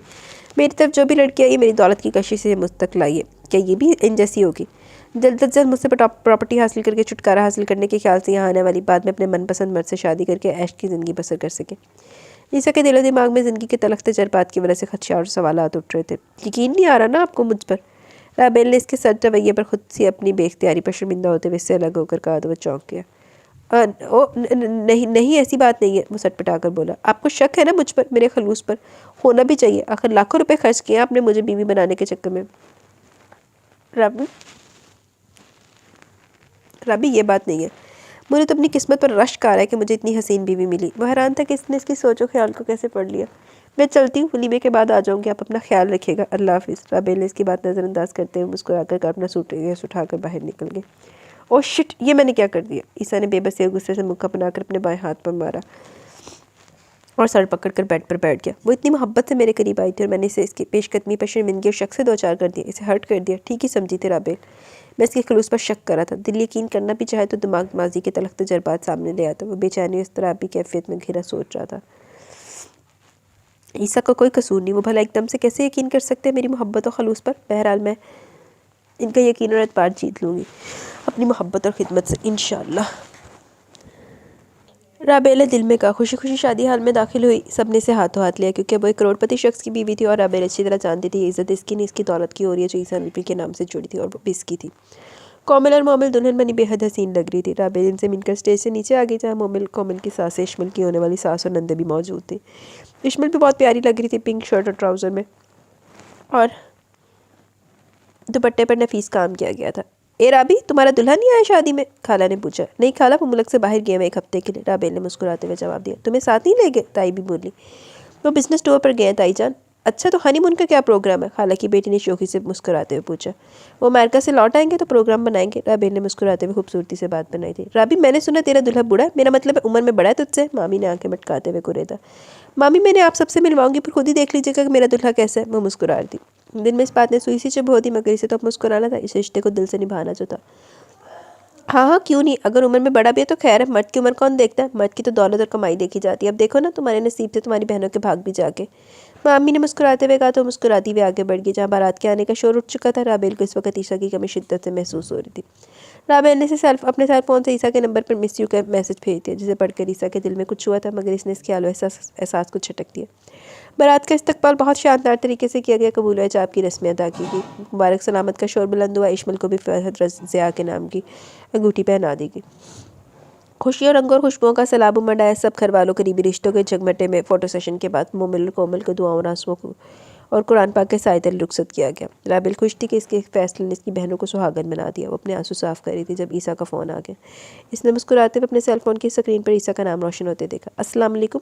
वालेकुम अस्सलाम स्वीटहार्ट, बहुत बहुत मुबारक हो तुम्हें, तुम्हारी बहनों की शादी बहुत शान से होगी। माशाल्लाह, ईसा ने खुश दिली से मुबारकबाद दी। खैर मुबारक, थैंक यू ईसा, ये सब आपकी बदौलत मुमकिन हुआ। वो तो शक्कर से बोली, माय डियर, माँ बदौलत और मेरी दौलत अब आप ही की है। किसी चीज़ की ज़रूरत हो तो बताना। ज़रूरत है, राबेल ने मुस्कुराते हुए कहा। किसकी? आपकी। रियली? ईसा हंस पड़ा। जी, मैंने आपको बहुत मिस किया ईसा। अब तुम मुझे बना रही हो बीवी। बनाने या बिगाड़ने का इख्तियार तो आपके पास है Sartaj. Oh come on baby, don't worry, मैं तुम्हारा कभी कुछ नहीं बिगाड़ूंगा और ना ही तुमसे बिगाड़ूंगा, जब तक कि तुम ना चाहो। ईसा ने हंस कर कहा तो उसने फ़ौरन सवाल किया, और मैं क्यों बिगाड़ूंगी आपसे? ये तो तुम ही जानो। Okay, take care, bye. Isa ने मज़ीद कुछ भी सुने बगैर फ़ोन बंद कर दिया। ईसा को मुझ पर एतबार नहीं है। कोई बात नहीं, एतबार भी आ ही जाएगा, और प्यार भी। मेरा नाम भी राबेल है। देखती हूँ कब तक मेरी मोहब्बत पर यकीन नहीं करते। राबेल ने दिल में सोचा और मुस्कुराती हुई अपनी गाड़ी की तरफ बढ़ गई, जहाँ सब घर जाने के लिए इसका इंतज़ार कर रहे थे। राबी बेटी, तुम खुश तो हो ना ईसा के साथ? रात काफ़ी हो चुकी थी, लेकिन वो सब जाग रहे थे और शादी की बातें कर रहे थे कि अचानक शमसा बेगम इसे मुखातिब किया। जी अम्मी, बहुत खुश हूँ। ईसा बहुत अच्छे इंसान है, मेरी हर ज़रूरत का ख्याल रखते हैं। राबेल ने दिल से इतराफ़ किया तो इन्हें इत्मीनान हो गया। तुम्हारी क्या, वो तो हम सब की ज़रूरतों का भी ख्याल रखते हैं। अल्लाह इन्हें बहुत दे, सेहत ज़िंदगी दे। शफीक हुसैन ने दिल से कहा। राबी, तुम इस बूढ़े के साथ सारी ज़िंदगी कैसे गुजारोगी? सज्जल ने झुरझुरी लेते हुए कहा। सज्जल, तमीज़ से बात करो, मेरे शौहर है। राबेल ने से टपटा, मगर फिर भी बोलने से बाज नहीं। हाँ तो मैंने कौन सा गलत कहा? इनकी सारी ज़िंदगी तो गुजर ही गई है, 60 के मुँह है। 2-4 साल और जी लेंगे, फिर क्या तुम अपनी सारी ज़िंदगी इनके नाम ही बैठी रहोगी? तुम जवान हो, खूबसूरत हो। शट अप सज्जल, एक तो हमने अपनी गर्ज और लालच में ईसा को अपनाया, और इस पर तुम बकवास करी हो। तुम्हें तो कोई बुरा बयान नहीं आ रहा ना, तो तुम्हें इतनी बेचैनी हो रही है। मैंने अपनी खुशी से शादी नहीं की थी, लेकिन मैं दिल से इस रिश्ते को निभा रही हूँ। आप सबकी खुशी के लिए रिश्तों का एहतराम करना, इनकी कदर करना सीखो सज्जल। राबेल ने स्पार्ट और तेज़ लहजे में कहा तो सज्जल शर्मिंदा होगी। राबी, तुम इसकी बात दिल पर ना लो, ये तो ऐसी बकती है। पकी पकाई जो मिल रही है ना इसे। शमसा बेगम ने इसे ठंडा करना चाहा। हाँ तो और क्या, हम तो ईसा भाई के सनात तले दब के, और ये फजूल बोली है, सज्जल से छोटी रीवल ने कहा। अम्मी अब्बू, बस अब आप लोग ईसा से मजीद कुछ नहीं लेंगे। इन्होंने आपकी 3 बेटियां ब्याह दी, चौथी का रिश्ता भी तय करवा दिया। और क्या चाहिए आपको? आप तो सारी ज़िंदगी ना कर सकते थे, वो भी चंद दिनों में। राबेल ने शमसा बेगम और शफीक हुसैन को देखते हुए संजीदगी से कहा। हाँ बेटी, तुम ठीक कह रही हो। ईसा की वजह से आज हमारा आधा बोझ उतर गया। शमसा बेगम ने तस्लीम किया। बिल्कुल, और वैसे भी अब तुम ईसा की बीवी हो, इसकी सफ़ेद की मालिक हो। तुम खुद ही हमारा ख्याल कर लेना। ये बात अपने जहन में रखना कि हमने तुम्हें इस बूढ़े आदमी से सिर्फ अपनी ज़रूरतों के लिए प्यार, वो ज़रूरतें अब तुमने पूरी करनी है। शफीक हुसैन ने बेमरवती खुद गर्जी से कहा तो राबेल ने बहुत दुख से इन्हें देखा। अबू, ये आप क्या कह रहे हैं? अशमल को इनकी बात बुरी लगी तो बेकल होकर बोली। तुम चुप रहो। शफीक हुसैन ने से घूरा। क्यों अब्बू, क्या 3 बेटियों की मुफ्त में शादी, चौथी का रिश्ता तय होना, बल्कि 10 लाख रुपए वो आपको मेरी शादी के लिए एडवांस भी दे चुके हैं। इस पर भी आपका दिल नहीं भरा, बल्कि लालच बढ़ता जा रहा आपके दिल में। हम आपकी जिम्मेदारी ईसा भाई की नहीं। मुफ्त में एक पैसा खर्च के बिना आपकी बेटियों की शादी होगी, फिर भी आपकी नज़र इनकी दौलत पर लगी है। अगर आप ये शादी न करती तो क्या मोमल और कोमल इस वक्त अपने ससुराल में होती? नहीं ना। कुछ तो एहसास करें, आप दोनों बेटियों को इनकी अपनी नज़रों में गिरा रहे हैं। आप दोनों बेटियों को इनकी अपनी नज़रों में गिरा रहे हैं, और इनके ससुरालियों के सामने भी शर्मिंदा कराना चाहते हैं। राबी को इस काबिल तो रहने दे अब्बू कि वो अपने शौहर के सामने नज़र उठाकर जी सके। इश्मल गुस्से से बोली थी, जबकि राबेल हैरत, गुस्से, दुख और बेबसी की तस्वीर बनी बैठी थी। राबेल को नहीं बताया था ईसा ने कि उसके वालिद को इश्मल की शादी के लिए 10 लाख रुपए दे चुका। वो तो सचमुच इससे नजर मिलाने के काबिल ही नहीं थी। बस एक इत्मीनान था, किसी को ईसा के साथ मुखलिस इन्हें धोखा नहीं दे रही थी। दिल से इन्हें कबूल कर चुकी थी। इनकी अच्छाइयों की बदौलत इनसे मोहब्बत करने लगी थी। राबी के अब्बू, इश्मल ठीक कह रही है, हम ईसा मियाँ के सामने नज़र नहीं उठा सकते। अब बहुत कर दिया इन्होंने हमारे लिए, बस अब और नहीं। हमारा तो आधे से ज़्यादा बोझ बांट लिया इन्होंने। अल्लाह का जितना भी शुक्र अदा करें, हमसे कम है। शमसा बेगम ने भी संजीदगी से नहीं समझा। अच्छा ठीक है, सो जाओ, बहुत तुम सब, रात हो गई है। शफीक हुसैन ने खसियाने होकर कार उठकर अपने कमरे में चले गए। राबी, तुझे कोई ज़रूरत नहीं अब इनके मुतालबे पूरे करने की, बस तो अपने शौहर का ख्याल रख। इश्मल ने राबेल का हाथ पकड़कर नरमी से कहा। इश्मल, मुझे ईसा ने नहीं बताया कि इन्होंने तुम्हारी शादी के लिए अब्बू को 10 लाख रुपए दिए। ओ यकीनन वो बहुत अच्छे इंसान है जो अपनी बीवी को शर्मिंदा नहीं देख सकते। जब भी तो नहीं बताया। राबिन का ख्याल रखना। इस्माइल इसकी बात सुनकर दिल से कहा, हाँ वो तो मैं रखूँगी। वलीमा भी खैरियत से हो गया। राबेल ने ड्राइवर को फ़ोन कर दिया। वो गाड़ी लेकर आया और राबेल को ईसा लॉज में ले आया। अस्सलाम वालेकुम अनबी। राबेल ने अनबी को ईसा के बेडरूम से बाहर निकलते देखा तो खुश दिली से मुस्कुराते हुए सलाम किया। वालेकुम अस्सलाम राबेल बेटी, आ गई तुम? बहनों की शादी मुबारक हो बेटी। अनबी ने खुश होकर इसे मुबारकबाद दी। खैर मुबारक अनबी, बहुत शुक्रिया। ये सूप किस लिए? राबेल ने इनके हाथ में सूप का प्याला देखकर पूछा। ईसा मियाँ के लिए बनाया था, मगर वो पी ही नहीं रहे। 2 दिन से बुखार में चल रहे। क्या? राबेल परेशान होगी। मुझे क्यों नहीं बताया आपने? ईसा बाबा ने मना किया था बताने से। वो तो आपके जाने के बाद से बिस्तर से लगे हुए। गुर्दों का मसला है ना, वो क्या कहते हैं, हाँ डायलिसिस हुआ था ना कल। ईसा बाबा बाबा तो वाकई है, लेकिन वो वाला ईसा बाबा नहीं है जिस टोन दे विच अनाबी कह रही। अनाबी ने मजीद मालूमात फराहम की तो ईसा की बीमारी का सुनकर तो बेदम सी होगी। क्या ईसा की हालत इतनी ख़राब है? हाँ बेटी, डॉक्टर ने गुर्दे तब्दील करवाने का मशवरा दिया। ईसा बाबा तो डॉक्टर की बात ही नहीं मानते। अब तुम इनका ख्याल रखो, अब वो अकेले तो नहीं है ना, तुम्हारी जिम्मेदारी है इन पर। अनाबी से समझाती बताती किचन की तरफ बढ़ गई। वो दिल थाम कर रह गई। राबेल ने खुद को संभाला और अपने और ईसा के बेडरूम में दाखिल हुई। ईसा बेड पर मौजूद था, सो रहा था शायद। वो बेकरारी से दौड़कर इसके पास आई, बेड के किनारे पर बैठकर इसे पुकारा, ईसा। इसके वजूद में कोई हरकत ना हुई तो इसने घबरा कर इसके चेहरे को अपने हाथों में समोल लिया। ईसा आंखें खोले ना प्लीज़। ईसा ने आहिस्ता आहिस्ता आंखें खोली तो राबेल को खुद पर झुके पाया। इसके मलबूत से उठती खुशबू ने ईसा के हवास पर दार कर दिए। राबेल के चेहरे पर बदहवासी छाई हुई थी। राबेल क्या हुआ बेबी? ईसा का लहजा तफक्कर लिए हुए था। आवाज़ खुश थी जैसे कब से पानी ना पिया। आपको क्या हुआ? मुझे नहीं पता कि आपको बुखार है। वो सीधी होकर शिकवा करने लगी। तुम्हें बताकर तुम्हारी खुशी को ख़राब नहीं करना चाहता था। ये सब तो चलता रहता है, लेकिन बहनों की शादी का याद कर मौका फिर तो नहीं आता ना। कैसी रही शादी? ईसा उठते हुए धीमेपन से बोला। राबेल ने इसे सहारा देकर पीछे तकिया लगाकर बिठा दिया। अल्लाह का शुक्र है बहुत अच्छी रही, लेकिन एक चीज़ अच्छी नहीं लगी। राबेल ने इसके बालों को उंगलियों से संवारा। वो क्या? ईसा ने इसके सुंदर चेहरे को देखा। आपकी गैर मौजूदगी। वाकई? जी मैंने आपको बहुत मिस किया, बहुत ज़्यादा मिस किया। राबेल ने मोहब्बत से इसकी आंखों में देखा जहाँ सुर्ख लकीरों का जाल पीछा था। चेहरा अलग तपा हुआ था। बुखार से इसकी हालत सचमुच कमज़ोर महसूस हो रही थी। सब कुछ था, बस एक कमी थी। क्या? आपके साथ की कमी मैंने बहुत महसूस की। राबेल ने इसका हाथ अपने हाथों में लेकर दिल से कहा तो हंस कर बोला, अरे तो तुम ये समझ लेती ना कि मैं हुई नहीं। अल्लाह ना करे। राबेल ने तड़प कर इसके मुंह पर हाथ रख दिया। दोबारा ऐसा मत कहिएगा, सुना आपने? और अब आपने अपना ठीक से इलाज करवाना, वरना क्या? ईसा ने दिलचस्पी से देखा। वरना मैं खुद अपने हाथों से आपका गला दबा दूंगी। अच्छा? ईसा को हंसी आ गई। वो रूठी रूठी से इसके लिए फिक्रमंद होती से बेहद में अपनी महसूस हो रही थी। इतनी अच्छी बात पर तो तुम्हें गले लगाने को दिल चाह रहा है। ईसा, राबेल सचमुच इसके गले से लगकर होती। आपको तो मजाक सूझ रहा ना, लेकिन मैं आपको सचमुच दिल से प्यार करती हूँ और आपको सेहतमंद सलामत देखना चाहती हूँ। मैं ठीक हूँ, डोंट वरी हनी। ईसा ने मुस्कुराते हुए इसके सर को थपका। कैसे ठीक है आप? वो इससे अलग होकर बोली। इतना तेज़ बुखार है और अभी ने मुझे सब बता दी कि आपको किडनी की तकलीफ, और आपने मुझे बताया तक नहीं। बताकर तुम्हें भी परेशान करता, क्या फ़ायदा? अपनी मन तक अपने पास रखें। मियाँ बीवी का रिश्ता ऐसा नहीं होता कि एक दूसरे से इतनी बड़ी बातें छुपाई जाए। ले पानी पिए। इसने साइड टेबल पर रखे जग में से पानी, ग्लास में पानी डेल कर इसे पानी पिलाया। मैं आपके लिए खाने को कुछ लाती हूँ। तुम रहने दो, इस काम के लिए मुलाजिम मौजूद है। तुम्हारे घर में सब काम खुद करने पड़ते होंगे, लेकिन यहाँ हर काम के लिए मुलाजिम मौजूद है। जाने की ईसा ने जानबूझकर इस पर तंज किया, जिसे राबेल ने खुश दिली से सहल लिया। मैं आपकी बीवी हूँ, आपकी खिदमत करना मेरा फ़र्ज़ है। काम या मुलाजमत नहीं कि जिसकी आप मुझे हर माह तनख्वाह देंगे। और अगर हर काम के लिए मुलाजिम मौजूद है तो आपने इस उम्र में इस बीमारी के साथ शादी क्यों की? अपनी जायदाद के वारिस के लिए। वो गहरा सांस लेकर बोला। मेरे मरने के बाद मेरी दौलत और जायदाद किसको मिलती? आप अपनी जायदाद से कोई ट्रस्ट बना सकते थे, कोई फलाही अदारा कायम कर देते, या किसी फलाही अदारे को, ट्रस्ट या तंजीम को अपनी प्रॉपर्टी डोनेट कर देते। इसका सवाब आपको ताहयात मिलता रहता। शादी करना ज़रूरी था क्या? राबेल ने इसके चेहरे को देखते हुए संजीदगी से कहा। हाँ, मैं अपनी पहचान चाहता था। मेरे बाद मेरी औलाद। भूल है आपकी। राबेल ने बड़ी सूरत से इसकी बात काटी। आपकी औलाद आपके बगैर कैसे परवरिश पा सकती है? पैसे से सब कुछ मुमकिन है राबेल जी। मेरे पास इतनी दौलत है कि 7 नस्लें बैठकर खा सकती हैं। पैसा बाप की कमी महसूस ही नहीं होने देता। ईसा ने थकी थकी आवाज़ में कहा। आपकी हर बात पैसे से शुरू होकर पैसे भी ख़त्म होती है। प्यार के लिए कोई जगह नहीं है आपके दिल में, आपकी ज़िंदगी में। आपने शादी के मामले में सिर्फ अपना सोचा, और इस लड़की का क्या जिसे आप भरी जवानी में बेवा करने का सोचे बैठे? वो तलखी से बोली। नहीं, ऐसा नहीं है, मैंने तुम्हारा भी सोचा है। मेरी ये दौलत तुम्हारे और तुम्हारे घर वालों के काम आ रही है ना, तो ये भी तो नेक काम है कि कुछ लड़कियों की शादी होगी। तुम्हारे भाई को भी मैं इंशाल्लाह बाहर आला तालीम के लिए भिजवा दूंगा। बड़ी नवाजिश आपकी, बहुत नेकी के काम करें आप तो जाते जाते नेकी के काम ही करने चाहिए ताकि आपकी आखिरत संवर जाए। राबेल ने नाराज़ लहजे में कहा। नाराज़ मत हो, वो धीरे से हंसा। मुझे आपकी दौलत नहीं चाहिए, ये दौलत आप किसी और को खाते में डाल दें। वो नाराज़ी से बोलती हुई उठी। तुम बीवी हो मेरी, मुझ पर तुम्हारा हक है, मेरी हर चीज़ तुम्हारी है, तुम्ही को मिलेगी, ईसा ने इसे देखते हुए जताया। मुझे आपकी दौलत नहीं, मोहब्बत चाहिए, सिर्फ मोहब्बत। मोहब्बत बिना दौलत के कुछ भी नहीं है। जैसे किसी मुर्दा इंसान को ऑक्सीजन देकर जिंदा रखने की सांस देने की कोशिश की जा रही हो। तुम्हारी उम्र का तकाजा है मोहब्बत के ख्वाब देखना, ईसा ने तल्खी से मुस्कुराते हुए से जताया। मौत भी कितनी बेदर्द होती है, खूबसूरत चेहरों को भी निगल लेती है। राबेल ने दुख और बेबसी से ईसा के चेहरे को देखा और कब्र से बाहर चली गई। उनके होने निगलने लगी। चंद दिनों की रफाकत में क्या किसी की मोहब्बत और इसके नेक नियत होने पर यकीन किया जा सकता है? ईसा ने खुद से सवाल किया और जवाब राबेल के हक में आया था। नहीं, ये बहुत जल्दी है।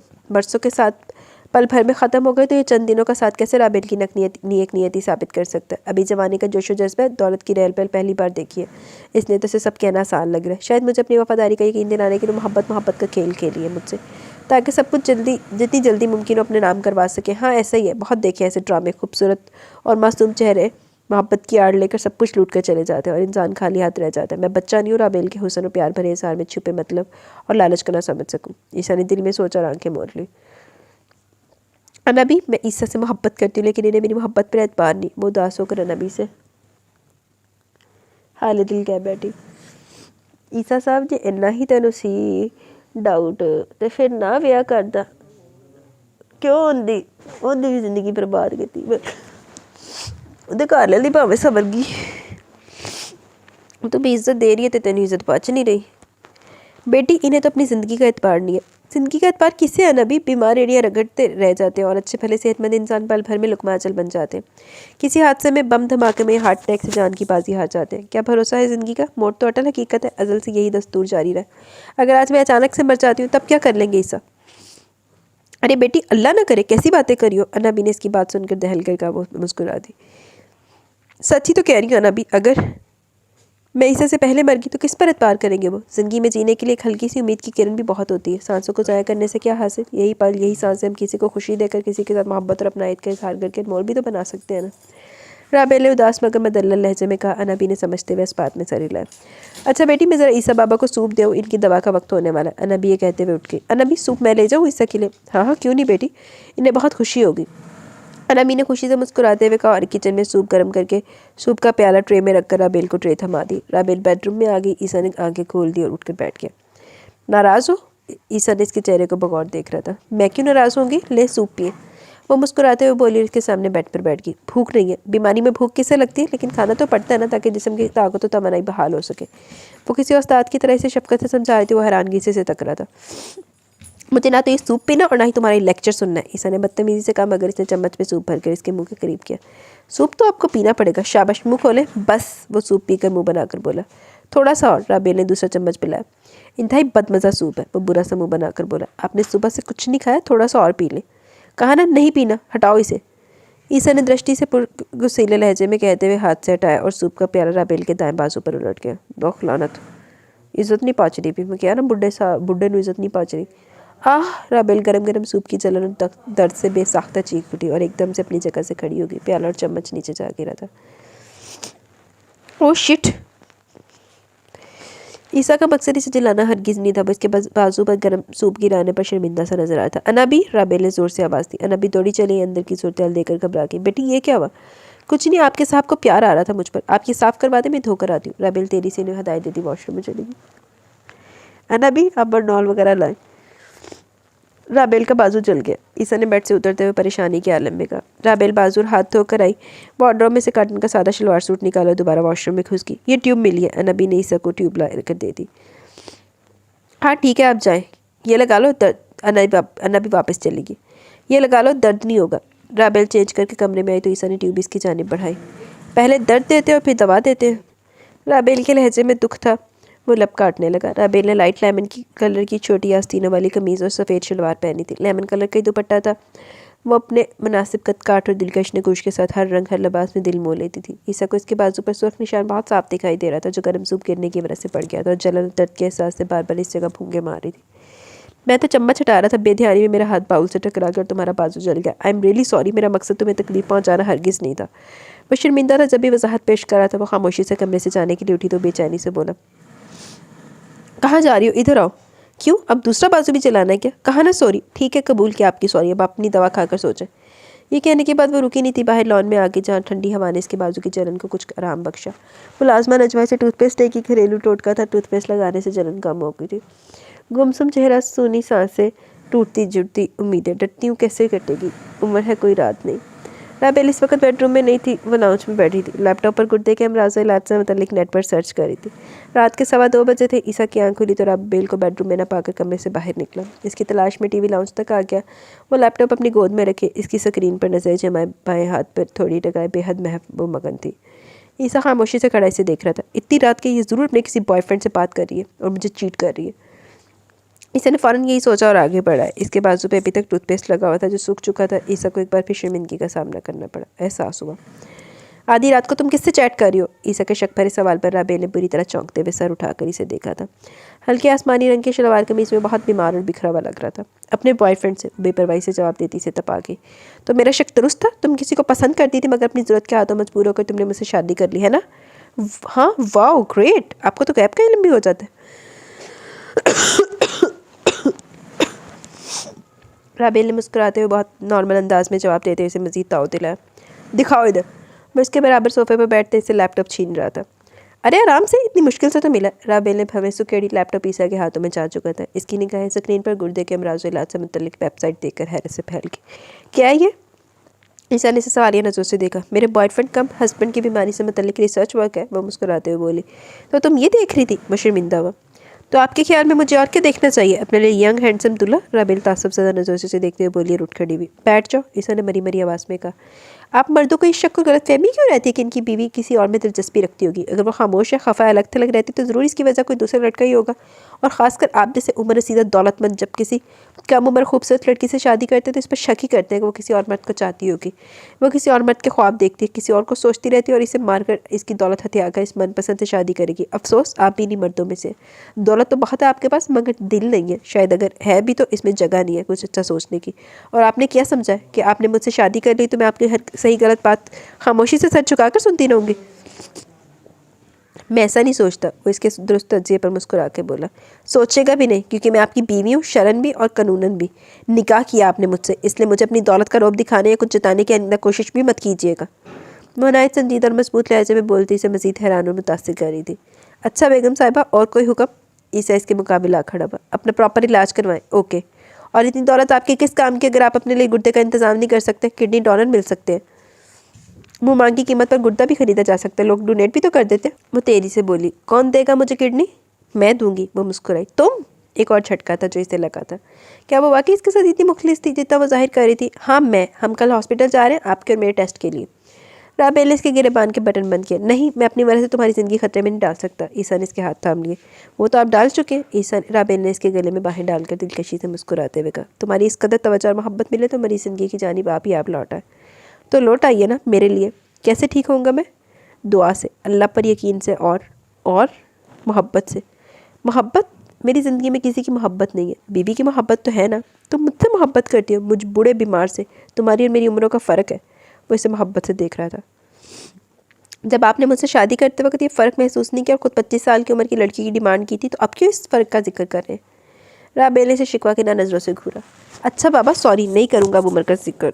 हाय मेरे अल्लाह, मगर मैं अब और कितना ही जी लूँगा। 60 साल तो जी लिया, अभी आपको 60 साल मेरे साथ भी जीने। राबेल मुस्कुराते हुए बोली तो वो हंस पड़ा। हंसे क्यों? तुम्हारे बचपने पर। हाँ तो ठीक है ना, बुढ़ापा और बचपन एक सा ही होता है, हम दोनों की खूब गुजरेगी। राबेल ने इसको मुस्कुराते हुए जवाब दिया। ईसा ने बहुत हैरत से इस पुरखुलूस लड़की को देखा जिस पर वो मुसलसल शक किया जा रहा था। इसे अपनी सोच पर शर्मिंदगी महसूस हुई। चुल्लू भर पानी में डूब मरो। ऐसे क्या देख रहे हैं? राबेल ने से महव देखकर इसकी आंखों के सामने चुटकी बजाई तो इसकी महवी टूटी। यकीन कर ले मैं आप ही की बीवी और आपको छोड़कर जाने वाली नहीं हूँ। क्या वाकई मुझे अपनी खुशनसीबी पर यकीन कर लेना चाहिए? ईसा ने दिल में खुद से सवाल किया। हर रिश्ता एतबार और भरोसे पर टिका होता है ईसा साहब। जहाँ एतबार ना हो वहाँ प्यार नहीं होता और कुछ भी नहीं होता। राबेल से सोचा में गुम देखकर अफसुर्दगी से कहती लैपटॉप ऑफ करने लगी। राबेल, ईसा ने बेचैन होकर इसे पुकारा। कल हम हॉस्पिटल जा रहे हैं, आपका मुकम्मल चेकअप होगा और मेरे भी टेस्ट होंगे। अब आप किडनी ट्रांसप्लांट में मजीद ताख़ीर नहीं करेंगे। राबेल बहुत मगन अंदाज में लैपटॉप ऑफ करते हुए कह रही थी और ईसा बेचारगी से डीसे देख रहा था। फिर एकदम से गुस्से में आते हुए बोला, तुम चाहती हो कि मैं जल्दी इस दुनिया से रुखसत हो जाऊँ? अगर आपको मेरी चाह का एहसास होता तो आप ये सपना कहते। एनी हाउ आप कमरे में चले और सो जाए, मैं ये लैपटॉप रख के आती हूँ। राबेल अपने दुख को छुपाती हुई धीमेपन से जवाब देकर लैपटॉप स्टडी रूम में रखने चली गई। स्टडी रूम 'ਚ लैपटॉप रखी दा मेरा तो मेरे नाल साइड टेबल ते पिया रहंदा है टाइम। तुम चाहो तो अपने मैके जा सकती हो, शाम में वापस आ जाना, मैं ऑफिस जा रहा हूँ, मेरी ज़रूरी मीटिंग है आज। सुबह ईसा तैयार होते हुए इससे कह रहा था। मगर हमें तो हॉस्पिटल जाना था, राबेल ने याद दिलाया। हमने नहीं, सिर्फ मैंने, और मैं जानता हूँ कि मुझे क्या करना है। तुम्हारा किडनी लेकर मुझे तुम्हारे लिए प्रॉब्लम्स क्रिएट नहीं करनी। हो जाएगा किडनी का अरेंज, तुम्हें फिक्र करने की ज़रूरत नहीं है। वो नहायत खुश्क और स्पार्ट लहजे में बोल रहा था। राबेल को इसका पल पल बदलता रवैया और लहजा और अंदाज दुख दे रहा था, मगर वह ज़बत किए मुस्कुरा रही थी। क्यों ज़रूरत नहीं है, बीवी हूँ मैं आपकी। राबेल ने इसकी टाई बांधते हाथ थाम कर प्यार से कहा। ये जताने की भी ज़रूरत नहीं है, ईसा ने इसके हाथ छटके। अरे आप ऐसे क्यों बिहेव करें, मैंने क्या किया क्या है? राबेल ने इस बेइज्जती पर तड़प कर इस्तफसार किया। मैके जाना तो ड्राइवर से कह देना छोड़ आएगा। ये कहकर वह तेरी से कमरे से निकल गया। मोहब्बत ही मोहब्बत है, मगर जाना तुम्हें एतबारे मोहब्बत नहीं है। राबेल के सेल फोन पर ईसा का SMS आया, जिसे पढ़कर वो अफसोदगी से मुस्कुरा दी। तुझसे दरकार मोहब्बत है, मोहब्बत के एवज मैं नहीं चाहता तुझ पे मेरा एहसान रहे। राबेल ने जवाब में इसे शेर सेंड किया। ये लड़की शुरू दिन से मुझे शर्मिंदगी से दो चार करी है, हर बात पर मुस्कुराती है, हर सवाल का जवाब होता है इसके पास। मेरे गुस्से, मेरे तंज पर भी बहुत रोब और एतमाद से, इस्तेहकाक से जवाब देकर मुझे लाजवाब कर देती है। शायद मैं ही से गलत समझ रहा हूँ, पता नहीं इन सब लड़कियों से मुख्तलिफ कैसे हो सकती है। ईसा इसका टेक्स्ट पढ़ने के बाद फिर से उलझ रहा था। राबेल का मोहब्बत अपनायत भरा रवैया इसे शर्मिंदगी से दो चार कर रहा था। वो जितना इसके साथ लिए दिए अंदाज में रहता, वो इतना ही से अपनी मोहब्बत और अपनायत से जीत रही थी। 3 माह हो गए थे इनकी शादी को। आज वो बहुत खुश थी। शमसा बेगम का फ़ोन आया, इन्होंने इसे खाला बनने की खुशखबरी सुनाई थी। मेरी शादी भी तो मोमिन और कोमल बाजी की शादी से 15 दिन पहले हुई थी, मुझे तो ये खुशी अभी तक नहीं मिली। मिलेगी भी कैसे? ईसा ने मुझे सब कुछ दिया लेकिन एतबार नहीं दिया, और इन्हें इस उम्र में औलाद की ज़रूरत भी नहीं है शायद। राबेल ने दिल में सोचा, दुख के एहसास से आंखें भर आई। 2 आंसू पलकों से टूटकर रुखसारों पर फिसल गए। क्या हुआ, तुम रो रही हो? ईसा इसी वक्त खड़ा है। इसकी आंखों की नमी से छुपी न रह सकी, इसके शाने पर हाथ रखा तो हड़बड़ागी। नहीं तो ये तो खुशी के आंसू है। अम्मी का फ़ोन आया था, बता रही थी कि मैं खाला बनने वाली हूँ। पता नहीं मैंने ये खुशखबरी कब सुनाऊंगी। तुम तैयार हो जाओ, ड्राइवर तुम्हें मैके छोड़ आएगा। और हाँ, जाते हुए मिठाई और फल वगैरह भी लेती जाना, खुशी का मौका खाली हाथ जाना मुनासिब नहीं है। ईसा ने इसकी बात को नज़रअंदाज कर दिया, जिसका मतलब था वो बच्चे के मौजू पर कोई बात नहीं करना चाहता। मुझे तो खाली हाथ ही जाना है यहाँ से, राबेल ने मानी की इस बात कही थी। ईसा ने एकदम इसे देखा था। आप आज भी नहीं जाएंगे मेरे मैके? नहीं, मैं बहुत अनकंफर्टेबल फील करता हूँ मेरे साथ जाने में। राबेल ने इसको देखा जो अपनी टाई का नॉट खोलकर अब अपना बूट उतारा था। तुम्हारे मैके जाने में राबी, मैं नहीं चाहता कि मेरी वजह से तुम्हें अपने रिश्तेदारों के सवाल और तंजिया जुमलों का सामना करना पड़े। लेकिन कब तक? हमेशा तो ऐसा नहीं होता, ऐसा नहीं होगा ना? हाँ, हमेशा तो ऐसा नहीं होगा। वो अपना चश्मा उतार कर साइड टेबल पर रखता हुआ फ्रेशअप होने के लिए वॉशरूम में चला गया। वो नहा कर निकला तो चाय पर इसे अपना मुंतजिर पाया। तुम गई नहीं?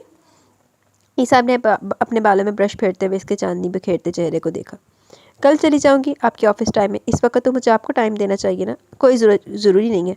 ईसा ने इसके बराबर में सोफे पर बैठते हुए कहा तो आज़ूदगी से पूछने लगी। मेरा आपके लिए कुछ भी करना, सोचना, कहना अगर ज़रूरी नहीं है तो क्या ज़रूरी है, बताइए।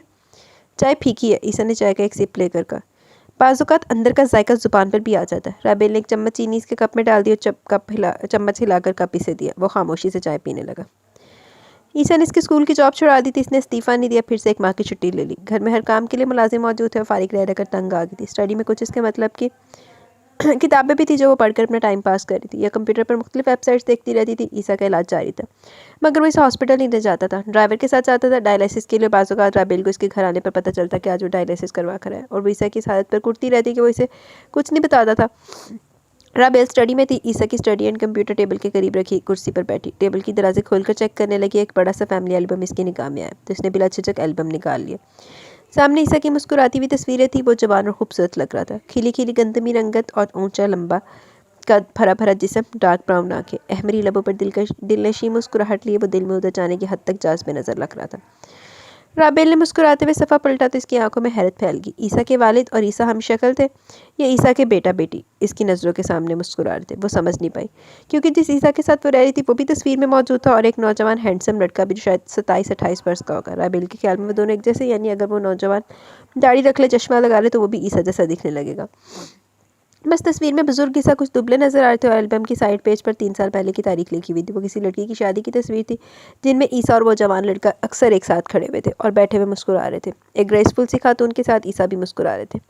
ओ माय गॉड, तो ये है ईसा की फैमिली। इनकी बीवी, बच्चे हैं, और इन सब की शादी भी हो चुकी है। जब भी तो ईसा की औलाद की ख्वाहिश नहीं है, लेकिन इन्होंने मुझसे इतनी बड़ी हकीकत क्यों छुपाई? तो क्या ईसा की बीवी बच्चे इन्हें छोड़ चुके हैं?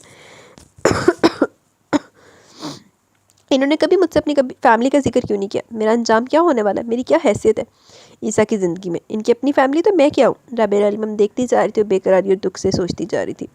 इसने तस्वीरों में हर जगह ईसा को बेहद मसरूर देखा। ईसा पहले से शादीशुदा बच्चों वाले, इन्होंने मुझसे इतनी बड़ी बात छुपाई। राबेल बीबी, तुम्हारी अकल खास चलने गई है क्या, जो तुम्हारी समझ में ये बात नहीं आ सकी कि ईसा अलवी एक करोड़पति शख्स है? और यकीनन इन्होंने अपनी जवानी में भी शादी की होगी और इनके बच्चे भी होंगे। राबेल को इसके दिमाग ने लताड़ा। हाँ, मैं हूँ ही कम अक्ल और नादान। इतनी सी बात मेरी समझ में नहीं आ रही। वो खुद कलामी कर रही थी। मैं तो इनसे ये सवाल पूछने का हक भी नहीं रखती। वो हंसेंगे मेरी नादानी पर कि मैंने इन्हें कवारा बुड्ढा समझा था। मगर इनकी फैमिली अब कहाँ है? ईसा ने अपनी इतनी खूबसूरत फैमिली को छोड़ दिया, ये इनकी फैमिली इनको छोड़कर चलेगी। बचा जो भी होगी ईसा मुझे नहीं बताएंगे। वो जिस बात का जवाब नहीं देना चाहते इसे अनसुनी कर देते हैं, बात ही बदल देते हैं। राबेल ने एल्बम देखने के बाद जहाँ से उठाया था रखकर दराज बंद की। ये दराज लॉक होती थी, न जाने कैसे ईसा लॉक करना भूल गए थे और राबेल के हाथ ये एल्बम लग गया। शायद इन सबके पीछे कोई दुख छुपा है जो ईसा की फैमिली यहाँ नहीं है और वो अकेले हैं और एतबार खो चुके हैं अपना रिश्तों का। लेकिन मुझसे शादी क्यों की इन्होंने? इन्हें क्या मिला मुझसे शादी करके? उल्टा इन्होंने तो खुद मेरी फैमिली पर लाखों रुपए खर्च कर दिए और मेरा हक महर अपनी खुशी से 50 लाख रुपए रखवाया था और ये रकम मेरे ज़ाती अकाउंट में जमा भी करवा दी थी। फिर किस लिए मुझे लाएं ईसा अपनी ज़िंदगी में? राबेल के दिलो दिमाग में सवालात की बौछार हो रही थी। वो स्टडी से निकलकर बाहर लॉन में आ गई। ज़रूर इन्हें इनकी फैमिली से कोई दुख पहुंचा होगा, जब भी तो अलग रहते हैं। मुझे ईसा का एतबार बहाल करने के लिए इनका पहले से ज़्यादा ख्याल रखना चाहिए। अपनी मोहब्बत से इनके दुख को कम करने की कोशिश करनी चाहिए। राबेल ने दिल में सोचा, खुद से हद किया कि वो ईसा को बहुत खुश रखेगी। अगला बंदा खुश रहना भी तो चाहे। ईसा, हम दोनों बाहर कहीं घूमने चले? वो खा रहा है तो सजी सवरी राबेल ने इसके सामने आकर मुस्कुराते हुए कहा। वो बहुत दिलचस्पी से देखने लगा। बाहर कहीं हनीमून मनाने का ख्याल तो नहीं आ रहा तुम्हारे दिमाग में? हनीमून? नो वे। लेकिन इसमें कोई हर्ज भी नहीं है, हम मियाँ बीवी हैं। फिर भी ना तो हम हनीमून पर गए और ना ही हमारा वलीमा हुआ अब तक। अगर आपको मेरे साथ कहीं जाना बुरा लगता तो मुझसे शादी ना करते। मुझे अपने इस सोने के पिंजरे में कैद करके कौन सा तीर मार लिया आपने? एक बीवी को शौहर की तवज्जो और मोहब्बत की ज़रूरत होती है। इसका वक्त दरकार होता है, सोने चांदी की झनकार नहीं। मगर आपको प्यार मोहब्बत से क्या मतलब? आप तो हर चीज़ दौलत से, रुपये पैसे से खरीदने की आदी है ना। मुझे भी आपने ख़रीद लिया अपनी दौलत से। राबेल का दिल बहुत अफसरदा हो रहा था। बस बोलती चलेगी, खैरियत, आज बहुत गुस्से में हो और तो ये तुम मुख्तसर बात नहीं कर सकती है क्या? ईसा ने बहुत तहम्मुल और आसान से कहा। तो चले बाहर। वो इसकी बात का मुख्तसर जवाब दे रही थी। मेरे साथ बाहर जाकर अपना मजाक उड़ाओगी, लोग कहेंगे बाप बेटी सैर करें। बात तो सच है, मगर बात है रुसवाई की। Shut up. राबेल को पहली बार इसकी बात पर इतना गुस्सा आया था। ईसा इसके शदीद रद्द-ए-अमल पर पहुँच कर रह गया। इन ईसा साहब ने ना इज़्ज़त नहीं पाच रही। अगर इतना ही एहसास है आपको तो ख़त्म कर दें बंधन को। अगर आपको मेरे साथ कहीं भी आने जाने में प्रॉब्लम होती है, शर्मिंदगी महसूस होती है, आप मेरे साथ कहीं भी जाना नहीं चाहते तो मुझे जाने दें, तलाक दे दें मुझे। क्या? ईसा को इससे ऐसी बात की हरगिज़ तवक्को न थी। वो बेदम सा होकर बेड पर ठहर गया। तुम वाकई मुझे छोड़कर जाना चाहती हो? आप जानते हैं कि मैं ऐसा क्यों कह रही हूँ? राबेल ने ईसा के चेहरे पर फैलती मायूसी, अफसुर्दगी और बेचैनी वाज़ेह महसूस की थी। इसको लगा कि ईसा इसके जाने का सुनकर दुखी हुए हैं। वो नहीं चाहते कि वो इनकी ज़िंदगी से चली जाए। ये एहसास राबेल के लिए खुशी का बायस था, उम्मीद के दर खोलता हुआ खूबसूरत एहसास। चलो, जाते हुए भी तुम बहुत कुछ अपने साथ ले जाओगी, खसारे में नहीं रहोगी तुम। ईसा का लहजा थका हुआ सा था। नहीं, मैंने कहा ना कि मैं खाली हाथ जाऊंगी। राबेल ठिठकी कि वैसा क्यों कह रहा? और फिर इसका ध्यान हक महर की रकम की तरफ गया। इसकी बात समझ गई। हक महर के 50 लाख मैं आपको लौटा रही हूँ। ये चेक रख लीजिए। मुझे इस रकम की नहीं, आपकी चाहत थी, आपकी चाहत दरकार थी। राबेल ने दराज में से चेक बुक निकाली, अपने दस्तखत करके चेक इसकी जाने बढ़ा दिया। मैं दी हुई चीज़ें वापस नहीं लेता। ईसा ने चेक इससे लेकर फाड़ कर फेंक दिया। लेकिन मैं कोई चीज़ नहीं हूँ ईसा, मैं जीती जागती इंसान हूँ। मैं आपकी मलकियत या प्रॉपर्टी नहीं हूँ, बीवी हूँ आपकी। आपका साथ चाहती हूँ, चाहत भरा साथ। जब आपने मुझे सब कुछ दिया तो अपनी मोहब्बत और चाहत क्यों नहीं दे सकते? राबेल बोलते बोलते रो पड़ी। ओ प्लीज़ रो नहीं, मुझे आंसू अच्छे नहीं लगते। प्लीज़ राबेल, मैंने तुम्हें दुख नहीं देना चाहा, लेकिन कभी नहीं, प्लीज़ रो नहीं। ईसा ने बहुत नरमी से कहते हुए इसे अपने सीने से लगा लिया। वो रोती रही और ईसा से धीरे धीरे थपकता रहा। इज्जत ही पाच रही है नू। राबेल बहुत खुश थी। सुबह ऑफिस से जाते वक्त ईसा ने इसे बाहर ले जाने का प्रोग्राम बनाया था। आज हम डिनर बाहर करेंगे, तुम तैयार रहना, मैं जल्दी घर आ जाऊँगा। ईसा ने जिस मोहब्बत से कहा, राबेल का दिल बाग बाग हो गया और वो रात को पहनने के लिए ड्रेस का इंतखाब कर रही थी। और अपने एक ड्रेस का इंतखाब करने के बाद राबेल ने ईसा की वार्डरोब खोली, जिसमें एक से बढ़कर एक कीमती सूट मौजूद थे। राबेल ने ब्लैक डिनर सूट मुंतखब किया। ईसा के लिए रुमाल और जुराबों के लिए दराज खोला तो इसमें कुछ कागजात रखे थे। एक फ़ाइल थी। राबेल ने यूँ बेध्यानी में फ़ाइल निकाल कर खोली तो इसमें से कुछ निकल के नीचे गिरा। इसने नज़रें नीचे दौड़ाई। वो शनाख्ती कार्ड और पासपोर्ट थे। ये किसके हैं? आईडी कार्ड अपने कोल नहीं रहा हर टाइम। ईसा ना चंगी थे, मैं मेरे फ़ोन के कवर में एवरी टाइम मेरा आईडी कार्ड होता है। आईडी कार्ड और बैंक कार्ड, एटीएम कार्ड। ये किसके? राबेल फाइल दराज में वापस रखते हुए नीचे झुकी हुई शनाख्ती कार्ड और पासपोर्ट उठा लिया। या अल्लाह, इतना बड़ा धोखा! राबेल के बदन से जैसे जान ही निकल गई थी। वो बुरी तरह वार्डरोब के पट से टकरा के पके हुए फल की तरह नीचे गिरी। और शनाख्ती कार्ड और पासपोर्ट ईसा अलवी वल्द मूसा अलवी के थे। जो हाल ही में बनवाए गए थे, जिन पर दर्ज तारीख के मुताबिक ईसा की उम्र तकरीबन 33 साल थी, और तस्वीर भी वही जज्बा थी जो अब एल्बम में देख चुकी थी। यानी जिसे वो ईसा का बेटा समझ रही थी वो दरअसल खुद ईसा था। वो दाढ़ी वाले बुजुर्ग ईसा के वालिद मूसा अलवी थे, और वो लड़की जिसकी शादी की तस्वीर थी ईसा की बहन उस्मा थी और वालदा आसमा थी। ईसा ने मुझे इतना बड़ा धोखा क्यों दिया? ये बहरूप क्यों बदला? ये ड्रामा क्यों किया? राबेल के दिमाग में बस यही एक सवाल बार बार चीख रहा था। वो इतनी बेदम हो रही थी कि रोने की भी हिम्मत नहीं थी इसमें। वो कितनी देर तक वहीं गुमसुम बैठी रही। अरे बुढ़ा जवान हो गया, ईसा साहब क्यों एडा धोखा दे रहे सी? मेरी एक लिसनर को ना ईसा के बुढ़ा होने से मसला था, देखिए ताड़ा ਉਹਦਾ हल ਕੱਢ दिया ना। राबेल, तुम्हारे सवाल का जवाब शायद स्टडी में ही मौजूद हो, जहाँ से तुम्हें एल्बम मिला वहीं दोबारा जाकर देखो, शायद कोई चीज़ हाथ आ जाए। राबेल के दिमाग में बिजली की सी तेजी से एकदम ये ख्याल आया तो अपनी तमाम तर हिम्मत जमा करके उठ खड़ी हुई। वार्डरोब बंद करके कमरे से बाहर निकली तो इसे एक अपना आप बहुत अजनबी सा लगा। राबी बेटी खाना लगा दूँ? अनबी ने इसे देखते ही पूछा। नहीं, वो आहिस्ता से जवाब देती मरे मरे कदम उठाती स्टडी में आकर कुर्सी पर गिर सी गई। दराज खोल कर एल्बम निकाला, दोबारा एक एक तस्वीर देखी, शनाख्ती कार्ड और पासपोर्ट पर लगी तस्वीरों को एल्बम में लगी ईसा की तस्वीरों से मैच किया। वो ईसा था। एल्बम वापस रखकर इसने तमाम दराजों को खोला, टटोला, बिलाकर एक स्याह रंग की डायरी इसके हाथ लग गई। राबे ने तेरी से डायरी खोली और सफ़ात पलटे तो डायरी का लिखा हुआ आखिरी सफ़ा इसके सामने था। लिखा था, आज राबेल ने मुझसे दूर जाने की बात की, वो मुझसे तलाक मांग रही है। मुझे इस पल यूँ लगा जैसे मेरी सांसें बंद कर रहा कोई, जैसे मेरी ज़िंदगी मुझसे छीन रहा हो। मैं कैसे बताऊँ इसे कि मैं इसे कितना चाहता हूँ? वो चलेगी तो मैं नहीं जी पाऊँगा राबेल के बगैर। मैं इसे सब सच बता दूँगा बहुत जल्द, यकीन वो मुझे माफ़ कर देगी। ईसा अगर मुझसे प्यार था तो एतबार क्यों नहीं किया मेरा? वो बाआवाज़ इससे मुखातिब थी, फिर रोते हुए मज़ीद सफ़े पीछे की तरफ पलटे, कुछ और इंकशाफ हो रहे थे इस पर। गलती हो गई थी मुझसे, हाँ, महा को समझने में गलती हो गई थी। सब ने मुझे समझाया, मामा ने, पापा ने, उस्मा ने, सभी ने समझाया कि महा एक आज़ाद ख्याल लड़की है, वो घर बसाने वाली लड़की नहीं है। इसे सिर्फ मेरी दौलत से मोहब्बत है, सिर्फ दौलत से। लेकिन मैं ही नहीं समझा। मुझ पर तो इस वक्त इसके इश्क का भूत सवार था। मैंने सबकी मुखालफत के बावजूद महा से शादी कर ली और 3 माह में मुझे इसने अपने रवैये और अमल से इतना बदसन कर दिया कि मैंने इसे तलाक दे दी। मेरी दौलत हथियाने के चक्कर में थी, इसकी दोस्ती सर्किल के कई मर्दों के साथ थी, और मैं जो चाहता था कि मेरी बीवी सिर्फ मेरी होकर रहे, मेरे बारे में सोचे, मेरा ख्याल रखे, मेरे छोटे छोटे काम अपने हाथों से करे, शाम को जब मैं ऑफिस से घर लौटूँ तो सिर्फ मेरे लिए सजी सवरी हो और मुस्कुराते हुए मेरे इस्तकबाल के लिए खड़ी हो। कितना खुशफहम था मैं। ऐसा कुछ भी नहीं हुआ, क्योंकि वहाँ अपनी खुशी, अपनी मर्ज़ी, अपना ख्याल रखने की आती थी।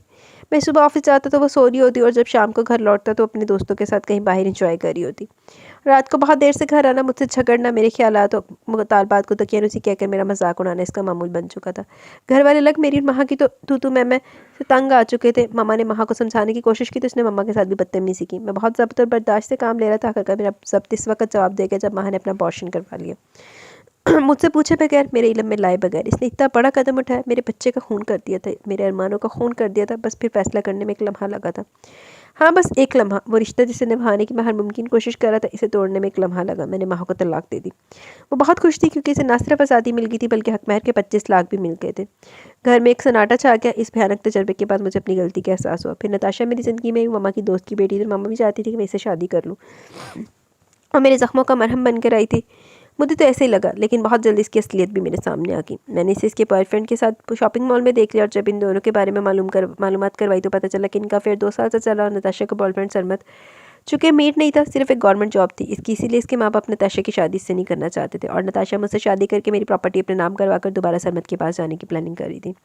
तब मैं बुरी तरह टूट गया। मेरा एतबार उठ गया था, औरत ज़ात पर से मोहब्बत से बदजन हो गया था मैं। कोई किसी से बिना कर्ज और बिना लालच के मोहब्बत नहीं करता। मैंने शादी न करने का फैसला कर लिया। मम्मा पापा मेरी कैफियत समझ रहे थे मगर मुझे तन्हा, अकेला और अफसुर्दा नहीं देख सकते थे। इनकी ख्वाहिश है मैं किसी अच्छी सी लड़की से शादी करके अपना घर बसा लूँ। अच्छी सी लड़की तो शायद मेरे नसीब में ही नहीं है। हर लड़की की लालची है, हर लड़की लालची है, मतलब ही है। इसके लिए अब ये टॉपिक मैंने ख़त्म कर लिया और पूरी तवज्जो अपने बिजनेस पर मरकूज़ करने का फ़ैसला कर लिया। ओह, तो 7 साल पहले ईसा ने शादी की थी। बहुत बुरा हुआ इनके साथ। तो जरा तेरे नाल उन्हें कितना बीबी वो भी याद रखी। ये तू माफ़ कर देता ना, आसानी से तेरे चुना मारनी है मैं। आगे मैंने एक नावल आज पढ़ा है, तो वो नावल सारा इतना अच्छा था, मैं सारा दिन उसी नावल के पीछे लगी रही हूँ। तो एंड ते जो एंड जड़ा होया ना, उन्हें बगैर किसी वजह तो ना हीरो नू माफ़ कर दिता, मतलब बगैर कोई नाराज़गी, कोई गल्ला बात सुनाए। तो उदों दी मैनूं इन्नी अग लगी हुई ना वो पढ़ के। राबेल ने तवील सांस लबों से खारिज करते हुए कहा और कई सफ़े पलट दिए। तारीख और सन हर सफ़े पर दर्ज थी। आज मम्मा पापा कनाडा शिफ्ट हो गए हैं। वो मुझसे नाराज़ होकर के, क्योंकि मैंने लाख इनके समझाने के बावजूद, इनके इस्रार के बावजूद शादी करने से इनकार कर दिया। कनाडा पापा अपना बिजनेस ऑफिस भी देख लिया करेंगे, उस्मा का ससुराल भी वहीं है। वो सब तो एक दूसरे से हर रोज़ मिला करेंगे और मैं तो अपने आप से नजरें नहीं मिला पाता। कितने गलत फैसले करता रहा मैं। माहा और नताशा ने मेरा एतबार मुझसे छीन लिया, मेरे माँ बाप को मुझसे दूर कर दिया। आज मम्मा पापा की नाराज़गी मुझे मसल रही है। मैं तो इनका बहुत लाडला और फर्माबरदार बेटा था, लेकिन अब मैं खुद गर्ज बेटा हूँ।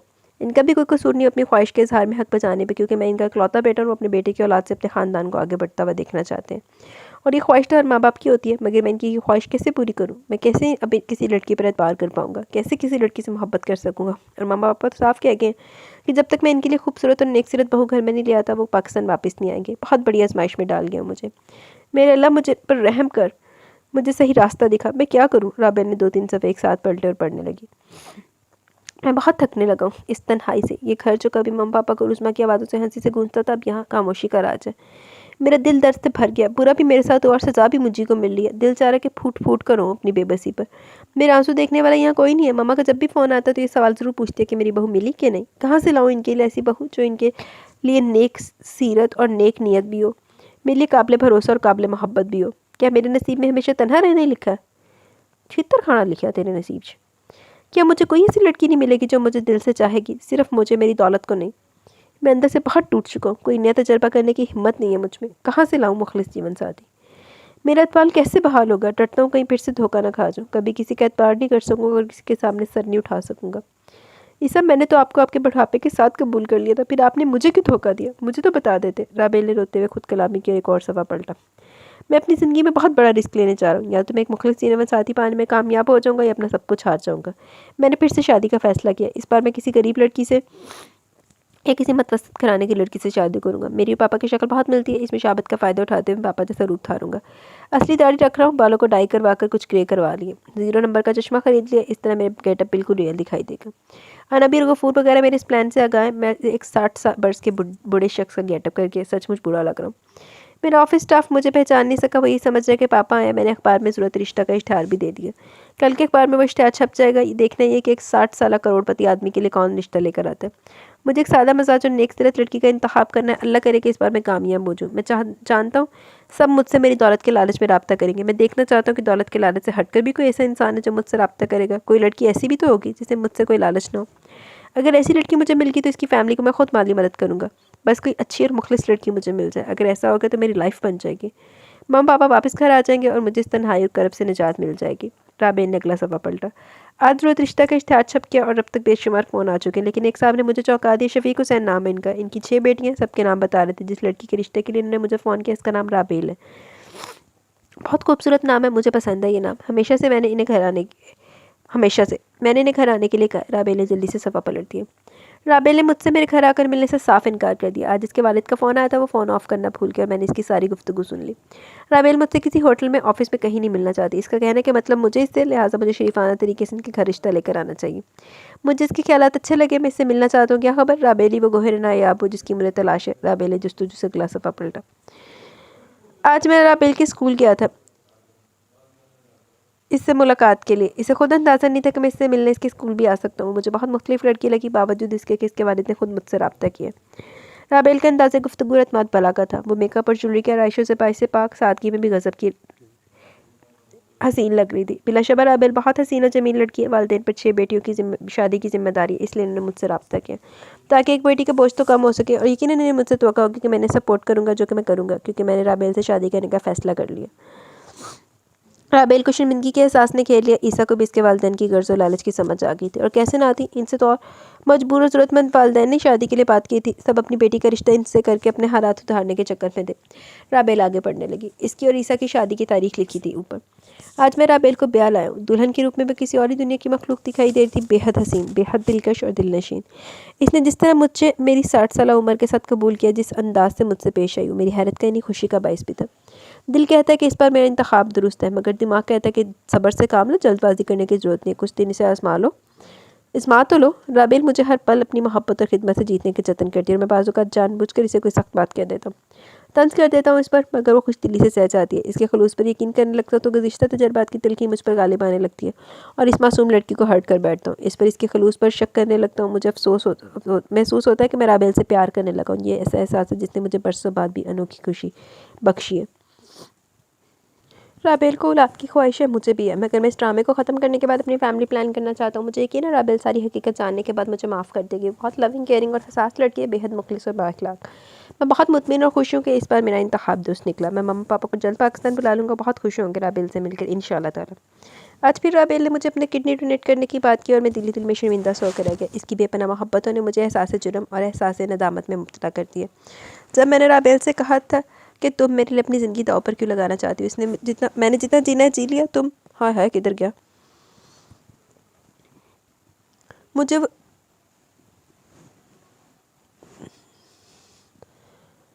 तुम सुबह की पहली किरण और मैं चिराग आखिरी शब हूँ। तो इसने तड़प कर मुझे देखा। इसकी आंखों में उभरते आंसू में मेरा दिल डूब गया। वो कहने लगी, मेरी ज़िंदगी की सुबह और शब आपको देखकर होती है। मुझे वो सुबह नहीं चाहिए जिसमें आपका साथ मेरे साथ ना हो।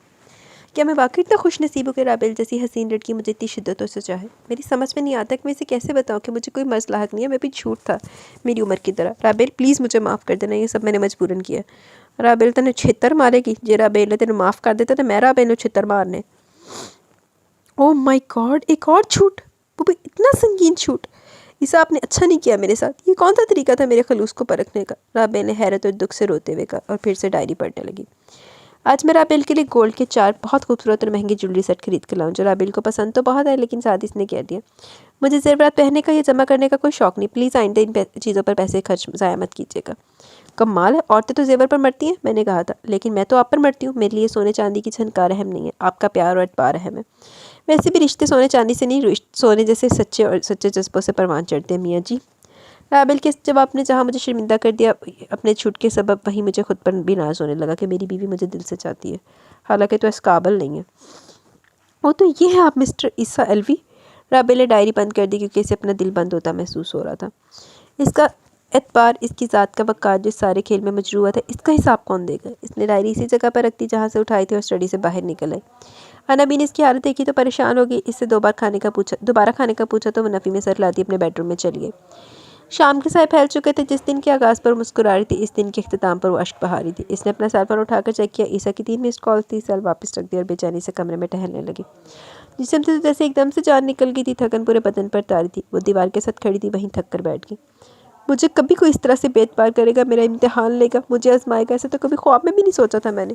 क्या ईसा को ये ख्याल नहीं है कि हकीकत जानने पर मेरा दिल किस तरह टूटेगा, मेरा एतबार कैसे तार तार होगा। जो दर्द वो खुद झेल चुके हैं, वही दर्द इन्होंने इतनी आसानी से मुझे दे दिया। इन्हें ज़रा सा भी एहसास नहीं हुआ कि इनके इस अमल से मेरा एतबार भी तो जाता रहेगा, मेरा दिल भी तो दुख से भर जाएगा। इतना बेवकूफ़ कर दिया इन्होंने मुझे मेरी ही नज़रों में। वो ईसा का शनाख्ती कार्ड और पासपोर्ट हाथ में लिए सोचों के भंवर में गुम अश्कबार थी। इसका दिल दुख से भरा हुआ था और ये बात इसे और ज़्यादा रुला रही थी कि घर के मुलाजमीन भी ईसा के साथ इस खेल में शामिल थे। इन सब ने मिलकर इतना बड़ा धोखा दिया, बेवकूफ़ बनाया, बेवकूफ़ कर दिया था। इतना अर्जा और बेहैसियत समझा कि इसे अपनी आजमाइश की भट्टी में जला डाला। राबेल का रोम रोम इस जिल्लत और बेतबारी की आग में झुलस गया था। वो अपने बेवकूफ़ बनाए जाने पर अपने आप को कोसने के काबिल भी नहीं थी इस वक्त।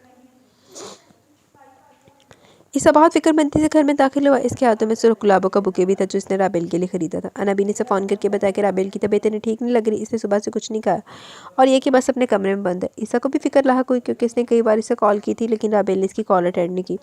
ईसा इस बात से बेखबर था, वो सारी हकीकत जान चुकी और इस वक्त किस कर्ब और अजियत से गुजरी है और इससे बेहद खफा है।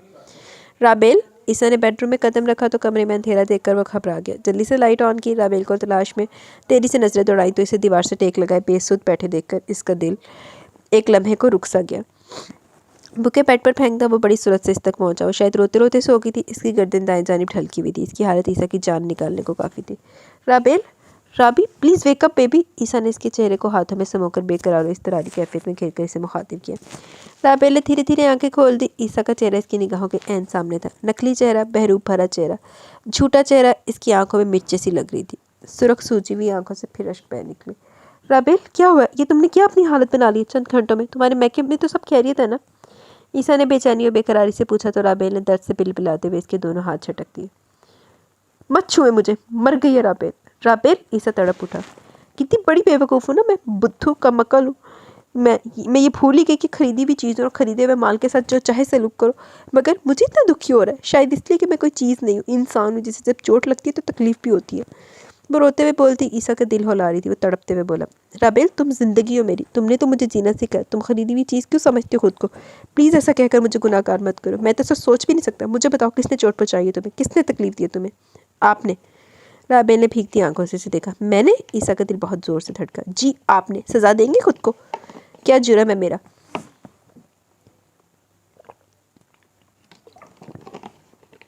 ईसा ने मरी मरी आवाज़ में पूछा तो राबेल ने अपना हाथ इसके सामने खोल दिया, जिसमें ईसा का शनाख्ती कार्ड और पासपोर्ट इसकी तकलीफ और चोट का सबब जाहिर कर रहा था। Oh shit! ईसा घबरा गया। इसने बेबसी से अपना हाथ दीवार पर मारा और दोनों चीज़ें इससे ले ली। किसी का दिल और एतबार तोड़ने की क्या सज़ा होती है मिस्टर ईसा अलवी? प्लीज़ राबेल मुझे एकदम से यूँ पराया मत करो। मैंने एक मुखलिस जीवन साथी के लिए ऐसा किया। मेरा एतबार टूट गया था और आपने मेरा एतबार तोड़ दिया, मुझे तोड़ दिया। वो रोते हुए बोली, प्लीज़ मुझे माफ़ कर दो, मैं तुम्हें सब कुछ बताऊँगा। मुझे कुछ नहीं सुनना, प्लीज़ जाइए यहाँ से, मुझे तरह छोड़ दें। वो दुख और गुस्से से चटक कर बोले, राबेल ट्रस्ट मी, मैं आज रात तुम्हें सारी सच्चाई बताने वाला था। मैंने सोचा था कि हम डिनर के बाद घर आएंगे तो आज मैं इस ड्रामे का एंड कर दूंगा। एंड तो कर दिया आपने, हो गया एंड आपके इस ड्रामे का। राबेल अपने आंसू आस्तीने से साफ करती हुई अपनी हिम्मत जमा करती खड़ी होने लगी तो लड़खड़ा गई। ईसा ने फ़ौरन इसे संभाल लिया, मगर इसने इसके हाथ फिर से झटक दिए। राबेल कहाँ जा रही हो? प्लीज़ तुम रेस्ट करो, मैं तुम्हें हर बात बताऊंगा। वो बेकरारी से इसके सामने आए। जो इंसान खुद किसी दुख और अजियत से गुजरा, वो वही दुख और अजियत किसी दूसरे इंसान को कैसे दे सकता है? मैंने तो कुछ नहीं मांगा था आपसे, सवाए आपके प्यार और एतबार के। और आपने? वो रोते हुए बोलते बोलते सिसकने लगी, बात ना मुकम्मल कर सकी। शायद ज़िंदगी और लोगों को समझने की बहुत गलत अप्रोच है मेरी। हमेशा गलतियाँ की हैं मैंने। पहले गलत इंसान पर अपने जज्बे लौटा दिए, मोहब्बत और एतबार कर लिए। इसने ऐसा बेएतबार कर दिया कि जब सही इंसान मेरी ज़िंदगी में आ गया तो मैं एतबार करना छोड़ चुका था।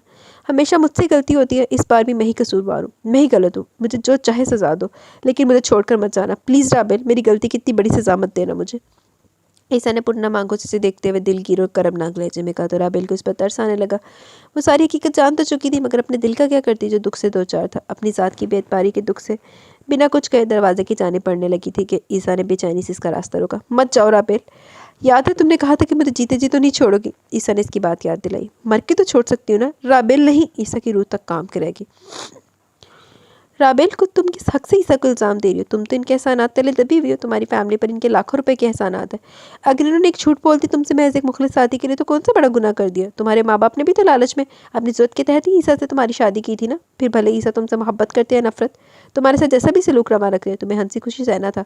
कुर्बानी का मतलब तो यही था ना। जब अपनों के लिए कुर्बानी दे दी तो शिकवे गिले की गुंजाइश कहाँ से निकल आए? तुम्हें तो ईसा को जो है जैसे की बुनियाद पर कबूल करना था ना, और तुमने किया भी। तो अब अगर बूढ़े नहीं है, जवान है, तो ये तुम्हारे लिए भी खुशी की बात है। अब तुम्हारे रिश्तेदारों को तुम्हारे मुताल्लिक उल्टी सीधी बातें बनाने का मौका नहीं मिलेगा। राबेल का दिमाग इसे समझा रहा था, वो सब समझ रही थी, लेकिन इस लम्हे दिल को कैसे समझाती? अपनी आन अना पर जो चोट पड़ी थी, इसे कैसे भुला पाती? वो शदीद ज़हनी और कल्बी इंतशार का शिकार थी। अचानक इसकी आंखों के सामने अंधेरा छा गया। सर चकरा के इसने खुद को गिरने से बचाने के लिए दीवार का सहारा लेना चाहा, मगर ईसा तो इसी को देख रहा था। इसकी इस हालत पर फ़ौरन बढ़कर इसे संभाला। राबेल तुम ठीक तो हो ना? वो इसके गालों को छू रहा था। इसे लगा जैसे राबेल को हल्का सा बुखार है। आओ इधर लेट जाओ। ये क्या हालत बना ली तुमने अपनी? ईसा ने परेशानी से इसे देखते हुए कहा और बेड पर बिठा दिया। राबेल ने नाराज नजरों से इसे देखा। आई नो मेरी वजह से तुम्हारी ये हालत हुई और अब ठीक भी मैं ही करूँगा। ईसा ने इसकी आंखों में लिखा शिकवा पढ़ते हुए इसे पानी पिलाते हुए कहा, लेट जाओ, मैं अभी से कहता हूँ तुम्हारे लिए खाना ले। ईसा ने इसे बेड पर लिटा दिया और कंबल उड़ाया। मुझे भूख नहीं है, राबेल ने आंखें बंद करके कहा। भूख कैसे नहीं है? तुमने सुबह से कुछ नहीं खाया। आपको मेरी फिक्र करने की ज़रूरत नहीं है, वो रखाई से बोली। ज़रूरत है मेरी जान, क्योंकि तुम मेरी बीवी हो, मेरी ज़िंदगी हो। ईसा ने बहुत मोहब्बत से इसके बालों में हाथ फेरा। बीवी और ज़िंदगी के साथ कोई ऐसा करता है क्या? नहीं, तुम्हारा शिकवा और नाराज़ी बजाय मैंने अपनी गर्ज के लिए ये सब किया। मैं किडनी पेशेंट भी नहीं हूँ, लेकिन ये भी सच है कि मैं तुम्हें खोना नहीं चाहता था, इसलिए मामला तवील हो गया। और जब दिलो दिमाग मुकम्मल तौर पर तुम्हारे प्यारे खलूस पर एतबार करने लगे तो तुम्हें सब मालूम हो गया। मैं खुद तुम्हें बताना चाहता था, लेकिन मैंने देर कर दी। मुझे ऐसी लड़की चाहिए थी जो सिर्फ मेरी ज़ात से मोहब्बत करती, जैसा भी था तुम्हारे सामने था। तुमने मुझसे मोहब्बत की और यही मैं चाहता था, मगर इस चाह में मैंने तुम्हारा दिल दुखा दिया। कभी कभी कुछ सही करने के लिए कुछ गलत तो करना पड़ता है ना, कुछ अच्छा करने के लिए कुछ बुरा बनना पड़ता है। आई नो मैं बहुत बुरा हूँ, मगर मैं जैसा भी हूँ सिर्फ तुम्हारा हूँ। तुमसे बहुत प्यार करता हूँ, मुझे चाहत तुम्हारी है, सिर्फ तुम्हारी चाहत है। तुम्हारी मोहब्बत पाकर तुम्हें फिर से जी उठाऊँ। मुझसे अपनी मोहब्बत और चाहत दूर मत करना राबेल, आई रियली लव यू। ईसा ने बेख्तियार रोते हुए ठहर ठहर कर भीगते लहजे में कहा और इसका हाथ होंठों से लगाकर छोड़ दिया और अपनी आंखें साफ करता हुआ कमरे से बाहर निकल गया।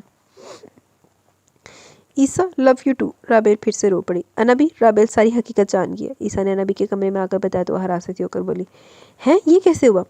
पता नहीं कैसे मेरा शनाख्ती कार्ड और पासपोर्ट आज जिसको मिल गया। इसने रो रो कर अपनी हालत ख़राब कर ली। प्लीज़ आप इसे खाना खिला दे, वो खाकर सोएगी तो तबीयत बेहतर होगी। क्या वो नाराज़ है आपसे?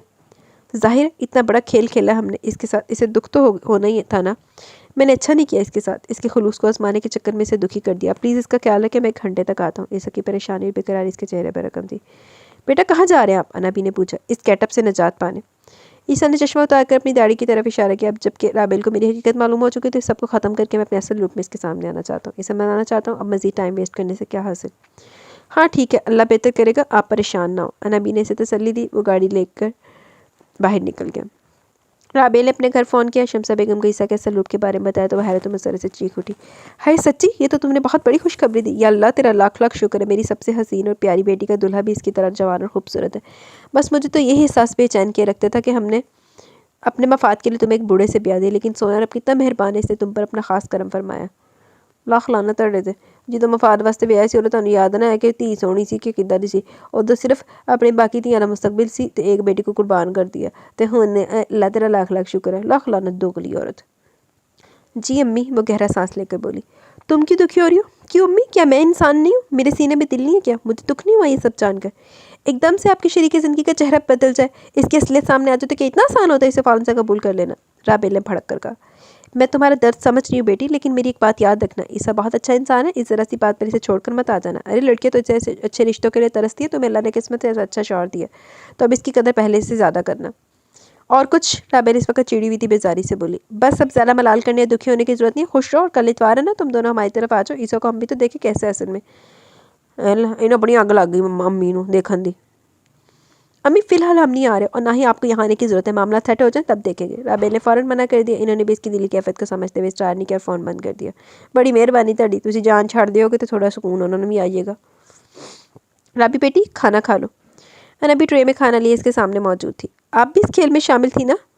राबेल ने खफकी से देखा। वो ट्रे साइड टेबल पर रखकर इसके पास बेड के किनारे पर टिक गई। हाँ लेकिन बेटी, हमारा मकसद तुम्हें धोखा देना या नुकसान पहुंचाना हरगिज़ नहीं था। ईसा पापा बहुत दिल वाले हैं, बहुत नेक सीरत है। वो तो हम नौकरों का इतना ख्याल रखते हैं, फिर भला अपनी बीवी को कैसे दुखी कर सकते हैं? इन्हें माहौर नताशी जैसी लड़कियों ने औरत ज़ात से बीवी के रिश्ते से बदजन कर दिया। वो तुमसे बहुत प्यार करते हैं, डरते कि कहीं तुम इन्हें छोड़कर ना चली जाओ। बेटी, ईसा सोने जैसा मर्द है और हीरे जैसा दिल है ईसा का। इन्हें इस गलती के लिए माफ़ कर दो। मैं तुम्हें बताती हूँ कि इन्होंने ऐसा क्यों किया। कुछ बताने की ज़रूरत नहीं है नबी, मैं सब कुछ जान चुकी हूँ। राबेल ने फ़ौरन इन्हें कुछ भी बताने से रोक दिया। वो रो रो कर दुख, सदमे, हैरत और गुस्से से बेहाल होकर थक चुकी थी। इसका सर दर्द से फट रहा था, आंखें दर्द और सूजन से बंद हुई जा रही थी। अगर सब कुछ जान गए तो मुझे यकीन है कि तुम कोई गलत फैसला नहीं करोगी, अपने हाथों से ईसा की मौत का परवाना नहीं लिखोगी। अनाबी ने संजीदगी से कहा। ये कैसी बातें कर रही हैं आप? वो तड़प उठी ईसा की मौत के जिक्र पर। हाँ बेटी, ईसा को मैंने पाला। इनकी माँ से ज़्यादा मैं जानती हूँ ईसा पापा को। वो तुम्हारी मोहब्बत और चाहत पाकर इतने खुश थे कि अगर तुम्हारी मोहब्बत इन्हें ना मिली तो वो जी नहीं पाएंगे। बहुत चाहते हैं वो तुम्हें, अपनी जान से बढ़कर अजीज़ हो तुम इन्हें। अनाबी के इनकशाफात राबेल का दुख कम करने के लिए मददगार साबित हो रहे थे। अनाबी वापस चली गई थी। राबेल की आंखों में आंसू फिर से उमड़ आए थे। इसे ईसा के आंसू बेचैन कर रहे थे, जो इसे अपनी दिली कैफियत बताने और मनाने के जतन करते हुए बह निकले थे। ईसा के आंसू इसकी मोहब्बत का सबूत थे। वो इसे नाराज़ नहीं रखना चाहता, इसे हर कीमत पर मना लेना चाहता था। ये तो वो समझ की थी। वो जानती थी, वो इसे रुलाकर खुद भी रोया था। जो आपको रुलाकर आपको मना ले, इससे प्यार करना चाहिए। जो आपको रुलाकर खुद भी आंसू बहाए, इस पर एतबार करो, क्योंकि जो आपको रुलाकर आपको मना ले वो आपका सच्चा दोस्त है, और जो आपको रुलाकर खुद भी आंसू बहाए वो आपका सच्चा प्यार है, सच्चा प्यार करने वाला है। राबेल सोचो कि ये अलगार से थक कर नींद की वादी में जा पहुंची। ईसा घर आया तो रात के 10 बज रहे थे। वो आईने के सामने खड़ा अपना पुराना रूप देख रहा था। क्लीन शेव चेहरा, बिना चश्मे के डार्क ब्राउन रोशन आंखें, डार्क ब्राउन बाल, जो अब बहुत स्टाइलिश से अंदाज में सेट करवा के आया था। वो भरा भरा कसरती बदन, वो दिलकशी जिस पर इसकी यूनिवर्सिटी की और ख़ानदान की लड़कियां मरती थी, फिर से वैसी दिलकशी में लौट आया था। आज इसे खुद भी अपना आप नया नया सा लग रहा था। इसने शावर लेकर सादा शलवार कमीज सेफ्तन किया और राबेल के पास चला, जो गहरी नींद में थी। ट्रे में खाना चूंका तू धरा था। ईसा ने बेचैनी से अपने लब भेज ले चुप कर राबेल की पेशानी पर हाथ रखा तो इसे एहसास हुआ कि इसका बुखार बढ़ चुका है। नींद से जगाना भी मुनासिब न लगा। ये सब मेरी वजह से हुआ। इतनी मासूम और हसास दिल की मालिक इस लड़की का दिल दुखाया मैंने। कितना बड़ा धचका लगा होगा इसे ये सब जानकर। ओ गॉड, मैं क्या करूं? ए अल्लाह मेरी मदद करो, मुझे माफ़ कर दे मेरी हर खता के लिए, हर झूठ के लिए। ईसा ने बेचारी की शर्मिंदगी से बाआवाज़ कहा और फिर अपने फैमिली फ्रेंड और डॉक्टर दोस्त को फ़ोन करके घर बुला लिया। डॉक्टर ने राबेल का चेकअप किया, चंद दवाएं लिख दी, आराम करने का मशवरा दिया और ये भी कहा इन्हें कोई शौक लगा या कोई स्ट्रेस लिया भाभी ने। ओके थैंक्स यार। ईसा ने डॉक्टर वज़ीर अली का शुक्रिया अदा किया। Welcome dear. डॉक्टर के जाने के बाद ईसा नमाज ईशा के लिए खड़े हो गए। अल्लाह से राबेल की सेहत याबी की दुआ, अपनी गलतियों की माफ़ी भी तो मांगना थी। मांगला माफ़ियाँ। राबेल ने आंख खोली तो ईसा का असल चेहरा इसकी निगाहों के सामने था। वो शायद रात भर इसके सराहने जागता रहा था और कुछ देर पहले थक कर इसकी आंख लगी थी। राबेल ने देखा अपने असल चेहरे के साथ भी वो बेहद वजी लग रहा था, मगर इसने एकदम से अपनी आंखें मीच ली। ईसा का वो 60 साल शख्स का हुलिया वो चेहरा इसकी आंखों के सामने आ गया। 3 माह तक जिस चेहरे से प्यार किया, जिसका एतबार किया, जिसके संग रोज़ो शब बिताए, वो चेहरा वो इतनी आसानी से कैसे भुला सकती थी। वो चेहरा पलक झपकते ही आंखों से ओझल नहीं हो सकता था। वो बेबसी से खुद को संभालती हुई आहिस्ती से बिना हट के बिस्तर से निकल गई। वॉशरूम जाकर फ्रेश होकर आई तो भी ईसा इसी पोजीशन में बेड पर नीम दराज था। इसने आहिस्ता से कंबल खोलकर इस पर फैला दिया। जो ही कंबल फैलाकर हटने लगी, चकरा कर इस पर गिर गई। ईसा ने हड़बड़ाकर आंखें खोली। राबेल, ईसा ने इशारों से थामा। सॉरी, मैं कंबल डाल रही थी कि चक्कर आ गया। वो शर्मिंदा सी खसियानी होकर उठने लगी। वो मुस्कुरा दी। इसे अपनी बीमारी में भी इसका ख्याल था। यह एहसास ईसा के लिए बहुत खुशकुन था। तुम खुद क्यों उठी? मुझे दिखा दिया होता। तुम्हारा बुखार बहुत तेज़ है, चलो लेटो इधर। ईसा ने इसे पकड़कर इसकी जगह पर लेटा दिया। नाश्ते के बाद तुम्हें दवा खा के आराम करना है, वो कह रहा था, मगर राबेल सर तक कंबल तान चुकी थी। अना भी नाश्ता ले, राबेल ने बमुश्किल थोड़ा सा दलिया खा और दवा खाकर दोबारा लेट गई। ईसा ने नोट किया था राबेल इसकी तरफ देख नहीं रही। इसकी वजह और राबेल की कैफियत को समझ रहा था। जब भी परेशान और परेशान हो रहा था। दोपहर तक राबेल का बुखार उतर गया था। अनाबी ने इसे ज़बरदस्ती यखनी बनाकर पिलाई। खाने से तमन्नाई बहाल होती हुई महसूस हुई थी, लेकिन जिस समय दर्द था, खासकर टांगों में, वो अपने हाथों से टांगें दबा रही थी। ईसा कमरे में दाखिल हुआ तो इसकी नज़र बस लम्हे भर को इस पर उठी थी। फिर बैकग्राउंड से टेक लगाकर बैठ गई। टांगों में दर्द हो रहा है ना? ये बुखार की वजह से। खाओ पियो ताकि तुम्हारी एनर्जी बहाल हो सके। ईसा इसके सामने बेड पर आ बैठा। वो इसकी बात के जवाब में खामोश रही, नजरें अपने हाथों की लकीरों में उलझी थी। मैं दबा देता हूँ तुम टांगें। ईसा ने मुस्कुराते हुए हाथ इसकी टांगों पर रखे तो इसने तेजी से टांगें समेट ली। इंदे कोल ते पैर भी दबा, इंदे कोल ते पैर भी दबा के कर मेरी सेवा। बेगैरता, एडे बड़े बड़े झूठ बोले तू। हुण खिदमतां कर मेरियां जिन्नियां तू अपनी बीमारी च कराइयां ना मेरे को। झूठां दी पंड तो जिद्दियां मेरियां करवाइयां भी तू कर मेरी खिदमत। पाँव दबाओ, मेरी टांगें दबाओ, सारा कुछ दबाओ। मत हाथ लगाए मुझे। क्यों? शौहर हूँ मैं तुम्हारा, वो बेकल होकर बोला। आप मेरे शौहर नहीं है, वो कोई और थे। मैं नहीं पहचानती आपको। जाए यहाँ से, मैं नहीं देखना चाहती आपको। मेरे ईसा नहीं है आप। वो भीगती आवाज़ में बोली। मैं तुम्हारा ईसा ही हूँ जान, प्लीज़ ऐसा मत करो। I love you Rabel. वो इसको मोहब्बत और हसरत से देख रहा था। खुद पे बीती तो रोते हो, सिसकते हो। वो जो हम कहा था क्या वो इश्क नहीं था? राबेल ने जवाबन कहा था। वो बेचैनी से पहलू बदल कर रह गया। तब मुझे भरोसा नहीं था तुम पर, तुम्हारी चाहत और मोहब्बत पर। भरोसा हुआ तो समझ भी नहीं आया कि तुम्हें कैसे बताऊं। डरता था कहीं तुम हकीकत जानकर मुझे छोड़कर न चले जाओ। भरोसा और एतबार टूटने के दुख और दर्द से वाकिफ़ हूँ मैं, इसलिए बता नहीं पाया। ईसा नदामत और बेबसी में घिरा था। ये डायरी पढ़ लेना, शायद तुम्हें मेरी मजबूरी का अंदाज़ा हो जाए, तुम मुझे माफ़ कर सको। ईसा ने अपनी स्याह डायरी इसके सामने रखते हुए कहा। और वो तो इसकी डायरी पढ़ चुकी थी, सब कुछ जान चुकी थी, इसलिए इसने इनकार कर दिया। मुझे नहीं पढ़नी, प्लीज़। वो मुल्तजी हुआ। मुझे अम्मी के घर जाना है। राबेल, तुम ऐसे कैसे जा सकती हो? ईसा की तो जान पर बनाई थी इसके जाने के ख्याल से। वो तेजी से बोला। जानती हूँ मैं ऐसे नहीं जा सकती, बहुत कर्ज है मुझ पर आपका। बिना कर्ज अदा किए मैं यहाँ से कैसे जा सकती हूँ? तुम गलत समझ रही हो, ईसा ने इसे देखते हुए दुख से कहा। सिर्फ मेरी और अपनी बात करो, तुम पर मेरा कोई कर्ज नहीं है। मैंने अपनी खुशी तो तुम्हारे वालिदैन का बोझ बटाया, दिल से तुम्हें ब्याह कर लाया था। मेरा कोई एहसान नहीं है तुम पर। मोहब्बत करता हूँ तुमसे और मोहब्बत ही चाहता हूँ तुमसे बस। तो कब नहीं दी मैंने आपको मोहब्बत? राबेल ने भराई आवाज़ में सवाल किया। वो शर्मिंदा होगी। आपने मेरी मोहब्बत का, मेरे खलूस का मजाक उड़ाया। मैंने कब कहा था कि मुझे आपकी दौलत चाहिए? नहीं कहा, कभी नहीं कहा जान। मानता हूँ मेरी गलती है। मुझे कुछ नहीं चाहिए तुम्हारे सिवा। ये दौलत, ये पैसा, सब कुछ मुझसे ले लो, मगर मुझे अपना आप दे दो। मेरी राबेल मुझे लौटा दो। वो इसका हाथ थाम कर इल्तिजा करता हुआ रोती है। राबेल तो आप ही की थी, मगर आपने यकीन ही नहीं किया, खुद से ही पराया कर दिया। राबेल इसे कहाँ रोते हुए देख सकती थी, खुद भी रो पड़ी। नहीं राबेल, तुम तो मेरी अपनी हो। तुमको पराया करने का तो मैं सोच भी नहीं सकता। तुम्हें खोना नहीं चाहता मैं। मुझे नींद आ रही है। मजीद कुछ सुनना नहीं चाहती थी। दिल दर्द से बेहाल था। लेटने लगी तो ईसा ने इसे सहारा देकर लटा दिया, कंबल ठीक उड़ा दिया। ठीक है, तुम आराम करो। ईसा ने इसकी पेशानी चूम ली। वो इसके मोहब्बत भरे लम्स की हिद्दत से पसीने में भीग गई। मुझे चंद दिन के लिए अम्मी के घर जाना है। सुबह वो भी ईसा के साथ जाने को तैयार खड़ी थी। ईसा ने देखा जर्द रंग की शलवार पर कास्नी रंग की कमीज दुपट्टे में, जिस पर बहुत नफीस काम किया गया था। वो हल्का से मेकअप की, बहुत दिलकश मगर अफसरदा, संजीदा और रंजीदा दिखाई दे रही थी। कलाई में पहने सोने के कंगन को छेड़ रही थी। चंद दिन के लिए नहीं, सिर्फ चंद घंटे के लिए। ईसा टाई गले में डालता हुआ इसके करीब चला, मगर वो नजर झुकाए उलझी भी लग रही थी। मैं खुद तुम्हें अम्मी के घर ड्रॉप करूँगा और ऑफिस से वापसी पर साथ लेता हुआ घर आऊँगा। ये घर तुम्हारे दम से घर जन्नत है। मैं इस घर को अब भी तुम्हारे बिना देखना चाहता, अब कभी भी तुम्हारे बिना नहीं देखना चाहता। चले? वो अपना हैंडबैग उठाते हुए बोली। इसकी जानिब देखने से मुसलसल गुरेज पर उतरी थी। राबेल, इसने इसका हाथ पकड़ लिया। टाई की नॉट बांध दो। वैसे शो कर रहा था जैसे कुछ हुआ ही नहीं हो। वो राबेल पर इसी का तरीका आजमा रहा था, जैसे वो इसके सर्द रवैये के बावजूद इसे हमेशा से मोहब्बत से आराम करती थी। वो भी अब यही कर रहा था। राबेल को ना चार टाई बांधना पड़ी। Thank you sweetheart. Isa ने झुककर इसके रुखसारों पर अपनी मोहब्बत के फूल खिला दिए। वो बखला गई। इधर देखो ना बीवी, यार इतनी बुरी शक्ल तो नहीं है मेरी जो तुम देखती नहीं हो मेरी तरफ। इसने राबेल की थोड़ी पकड़ कर अपनी तरफ किया। राबेल ने इसके चेहरे को देखा। आंखों में इसका पुराना चेहरा आ रहा था। आंखें फिर से गर्म पानियों से भरने लगी। मैं इस चेहरे को नहीं भुला सकती जिसने 3 माह तक मेरा मजाक उड़ाया, मुझे अपना आदी बनाया। आपको इतना आसान लगता है ये सब? मैं ऑन ऑफ का बटन तो नहीं हूँ ना कि जब दिल चाह ऑन कर लिया, जब दिल ना चाह तो ऑफ कर दिया। जिस शख्स को मैं अपना शौहर समझती थी, जिससे प्यार करती थी, अचानक से इसका चेहरा बदल गया तो आपको लगता है कि मुझे कोई फ़र्क नहीं पड़ा? मेरे अंदर कोई टूट फूट नहीं हुई? मैंने जिस चेहरे से प्यार किया वो तो नहीं है।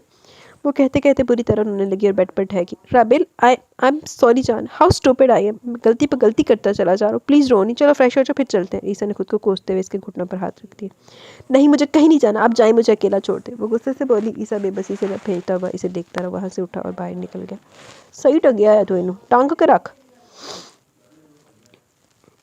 अपने आप तो उन्होंने पछतावा होइए वे पछता तो बहुत रहा कि मैं घर की बैठा हाले होर इन पछतावे वाली ज़्यादा दे विच दे। मजबूरी के बाजार में सब बिकता है, गलत सही अपनी जगह, लेकिन ये बात भी सच है कि मैंने और ईसा ने अपनी अपनी ज़रूरत के तहत ही रिश्ता जोड़ा था। ईसा ने मेरे स्कूल में मुझसे मुलाकात के दौरान बिल्कुल ठीक कहा था कि ज़िंदगी कुछ लो और कुछ तो के असूल के तहत गुजरती है। मफाद, ज़रूरत और मजबूरी के रिश्ते हमें एक दूसरे से जोड़े रखते हैं। मेरे माँ बाप को पैसा चाहिए था अपनी बेटियों का घर बसाने के लिए, और ईसा को भी अपना घर बसाने के लिए एक पुरखलूस और मोहब्बत करने वाली लड़की चाहिए थी, जिसकी कीमत इन्होंने लाखों में अदा की और दिल से की। मैं लाख भूलना चाहूँ, मगर यह हकीकत है कि ईसा का मेरी फैमिली पर लाखों का एहसान है जो कभी नहीं चुकाया जा सकता। ईसा अच्छे इंसान है, बल्कि बहुत अच्छे, लेकिन उन्होंने गलती की अपना असल चेहरा छुपाकर, मेरा दिल दुखाकर। लेकिन अब जो मुझे करना है वो यकीनन ईसा के लिए हैरान कुन होगा। राबेल ने दिल में सोचा और नबी के साथ मिलकर पूरे घर का जायज़ा लिया। खुद को मसरूफ़ रखना चाह रही थी या ईसा से बचना चाहती है, वही जानती थी, क्योंकि इसने घर की सजावट, सफाई और किचन में खुद को मसरूफ़ कर लिया। ईसा के लिए यही बहुत था कि इसने दोबारा मैके जाने की बात नहीं की थी, मगर वैसे खुद को मनाने का मौका भी फराहम नहीं कर रही थी। एक खामोशी थी जो इन दोनों के दरमियान अंदर आई थी। रात के 11 बजे थे, ईसा घर नहीं आया। राबेल बहुत परेशान हो रही थी। अनबी से इसके ऑफिस फ़ोन करवाया। इसके पीए ने बताया कि वो तो शाम को ऑफिस से निकल गए थे। ऐसा तो कभी नहीं हुआ था कि ईसा ने घर आने में इतनी देर कर दी। वो तो फ़ोन कर देता था अगर इसे कुछ देर से आना होता तो ईसा का मोबाइल भी ऑफ था, जिससे वो मज़ीद हरासा हो गई। 12:30 बजे ईसा की गाड़ी का हॉर्न बजा था। राबेल ने टेरेस पर जाकर देखा, ईसा की गाड़ी से नीचे उतरा था। वो सुक्का सांस लेती वापस पलट की, मगर ईसा की नज़र इसके गुलाबी आंचल को अपनी गिरफ्त में ले चुकी थी।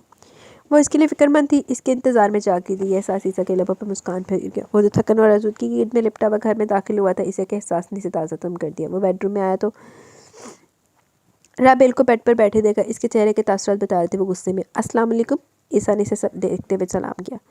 वालेकुम अस्सलाम, वो जवाब देती बेड से उतरी। कहाँ जा रही हो? आप चेंज कर ले, मैं खाना लगाती हूँ। राबेल, थैंक्स स्वीटी, बट मुझे भूख नहीं। टायर कोट उतारते हुए थके थके लहजे बोला। खाकर तो नहीं आए, फिर भूख क्यों नहीं है? राबेल इसके चेहरे को बगौर देख रही थी। वो इसके दुरुस्त अंदाजे पर मुस्कुराती। इतना समझते हो तुम मुझे? आप पता नहीं कब समझेंगे, वो खफकी से बोली। टाइम देखा आपने क्या हुआ है? एक फ़ोन नहीं कर सकते थे? फ़ोन क्यों ऑफ? मोबाइल क्यों ऑफ था आपका? देर से आना तो कम से कम घर फ़ोन करके इन्फॉर्म तो कर देते। आपने समझा कि आपको कोई पूछने वाला नहीं है? मेरी जान, तुम हो ना पूछने के लिए। तुम इसी तरह अपना हक जताती रहा करो, मुझे खुशी होती है। मेरा इंतज़ार करने वाली प्यारी हस्ती मेरी ज़िंदगी में मौजूद है। ईसा ने इसके पास आकर मोहब्बत से इसकी पेशानी पर बूसा दिया। वो सटपटाकर एक कदम पीछे हटी तो वो हंस दिया। वो नाराज़ लहजे में बोली, जी हाँ, और इस प्यारी हस्ती को एक फ़ोन नहीं कर सकते थे? एमरजेंसी होगी थी। क्या हुआ था? आप ठीक है ना? राबेल का दिल ज़ोर से धड़का। मैं ठीक हूँ, जब तक तुम मेरी ज़िंदगी में, मुझे कुछ नहीं होगा। ईसा ने इसके शानों पर हाथ रखकर इसकी आंखों में देखते हुए कहा, इसलिए अपने लिए परेशानी से खुशी बख्श रही थी। ईसा को मालूम था राबेल बहुत हसास लड़की है, वो कभी से छोड़कर दुख देकर नहीं जा सकती। मां सदके चली जा, पहले तो मैं तेन कह लंदी सी बुढ़ी घोड़ी लाल लगा, हुण मैं तेन की कवां भाई, मुंडा अशक मजाज आ। तो बताते क्यों नहीं, क्या हुआ था? वो हनूस परेशान थी। आपके सर में दर्द हो रहा है? राबेल ने खुद ही क्यास लगा। हाँ, और मुझे बताने की ज़रूरत ही नहीं है कि तुम्हें सब पता चल जाता है। It mean you love me very much. वो उसके एहसास की गहराई को महसूस करते हुए खुश दिली से बोला। बताने की ज़रूरत तो फिर भी होती है, चाहे कोई समझ ले, महसूस कर ले, तब भी बताना चाहिए। छुपाने से, झूठ बोलने से हकीकत तो नहीं बदल जाती। मैं आपकी बीवी हूँ, दूसरी शादी की है ना आपने मुझसे। मैं महान नताशा जैसी नहीं हूँ, लेकिन क्या इतनी बड़ी बात आपको मुझे बताना नहीं चाहिए थी? सच्चे और पुरखलूस जीवन साथी की तलाश आपको थी और आप खुद झूठ बोलते रहे, शक में पड़े रहे, अपनी ज़िंदगी का इतना बड़ा सच मुझसे छुपाए रखा आपने। हाँ, शायद आपको बताने की ज़रूरत महसूस नहीं हुई होगी ना? राबेल ने नहायत संजीदगी से कहा। जाने लगी तो ईसा की आवाज़ ने इसके कदम रोक लिए। तुम्हें सब मालूम था? चलो अच्छा हुआ कि तुम सब जान चुकी। मैं बताना चाहता था, लेकिन इससे पहले तुम्हें पता चल गया। आई नो बहुत हर्ट किया मैंने तुम्हें, लेकिन वो बेबसी से सर हिला कर रह गया। समझ में ना क्या कहे। राबेल इसे शर्मिंदा नहीं देख सकती थी, इसलिए इससे अब भी प्यार करती थी। सारी वजूहत जान चुकी थी, इसलिए ईसा से ज़्यादा कसूरवार नहीं लग रहा था। अब इसकी गलती इतनी बड़ी तो नहीं थी कि इसे बार बार शर्मिंदा किया जाता। आप फ्रेश हो जाए, मैं आपके लिए खाने को कुछ लाती हूँ। पेन किलर खाकर सोइएगा। राबेल ने तेजी से कहा और कमरे से निकलकर सीधी किचन में चली आई। चाय बनाई, मैक्रोनी ओवन में गर्म की। चाइनीज़ राइस और चिकन मंचूरियन बनाया था। इसने सब गर्म करके ट्रे में सजा कर कमरे में आई तो ईसा वॉशरूम से नहा कर निकल रहा था। तू तो जैसे ट्रे सजा के ला गई तो मेरे से ट्रे सजा के कौन ले आएगा? मैंने भी अभी तक खाना नहीं खाया। मैंने कहा पहले रिकॉर्डिंग कर लूँ फिर बाद में खाना खाती हूँ, मुझे भूख लग रही है। लेकिन चलो कोई नहीं, जल्दी जल्दी नावल में खाओ, फिर मैं भी जाकर खानी है रोटी। मेरे लिए मेरी अम्मी लेके आएंगी। चल पाँच जा। तौलिए से गीले बालों को रगड़ता लाइट ब्राउन कुर्ता शलवार पहने बहुत फ्रेश लग रहा था। राबेल ने ट्रे मेज़ पर रख दी और दराज में सर दर्द की गोलियां निकाल लाई। अरे इतना कुछ ले आई, मुझसे नहीं खाया जाएगा। ईसा ने तौलिया इसके कंधे पर डाल दिया। ना खाकर ही सर में दर्द करवाया ना, खामोशी से खाना खाए। राबेल ने इसे बीबी वाले अंदाज में टपटा को हंस पड़ा और तौलिया वॉशरूम में हैंग कर आई। बहुत मज़े का, तुमने बनाया ना? ईसा ने सब डिशेस चक्कर इसकी तरफ देखा, जायका अलग था। जी थैंक्स। किस बात का? तुमने इतनी मेहनत से मेरे लिए खाना पकाया। आई एम इम्प्रेस्ड, तुम तो ऑल इन वन हो। बहुत सुगड़ बीवी मिली है मुझे, अल्लाह का जितना भी शुक्र अदा करूँ कम है। ईसा ने इसका दिल रखने के लिए मजीद खाते हुए दिल से कहा, पढ़ने से भूख नहीं थी। और जो अपनी बीमारी का ड्रामा किया था इस पर अल्लाह से माफ़ी मांगी कि नहीं? राबेल ने याद दिलाया। मांगी है, माफ़ी हर रोज़ मांगता हूँ, इसने ईमानदारी से बताया। मांगनी भी चाहिए, राबेल ने जताया। अच्छा हनी, सुबह मुझे जल्दी जगा देना, मुझे जाना है। कहाँ? मेरे दोस्त वाजिद, तो इसके वालिद का शाम एक्सीडेंट हो गया था। माजिद अंकल की तो मौके पर ही डेथ होगी। 10 बजे इनकी नमाज जनाजा का वक्त था, मगर 11 बजे अदा हुई। सुबह इनके कुल हैं और वाजिद भी ज़ख्मी है। Thank God. वाजिद के सर पर मामूली जख्म हमारे बाजू पर भी खराश हैं। इसे फर्स्ट एड देने के बाद डॉक्टर ने फारिग कर दिया था। ईसा ने इसे पूरी तफसील से बताते हुए समझा दिया कि वो इतना लेट किस वजह से हुआ। ओह बहुत अफसोस हुआ, अल्लाह इन पर रहम फरमाए। राबेल ने अफसोस करते हुए दिल से कहा तो ईसा बात में सर हिला रही।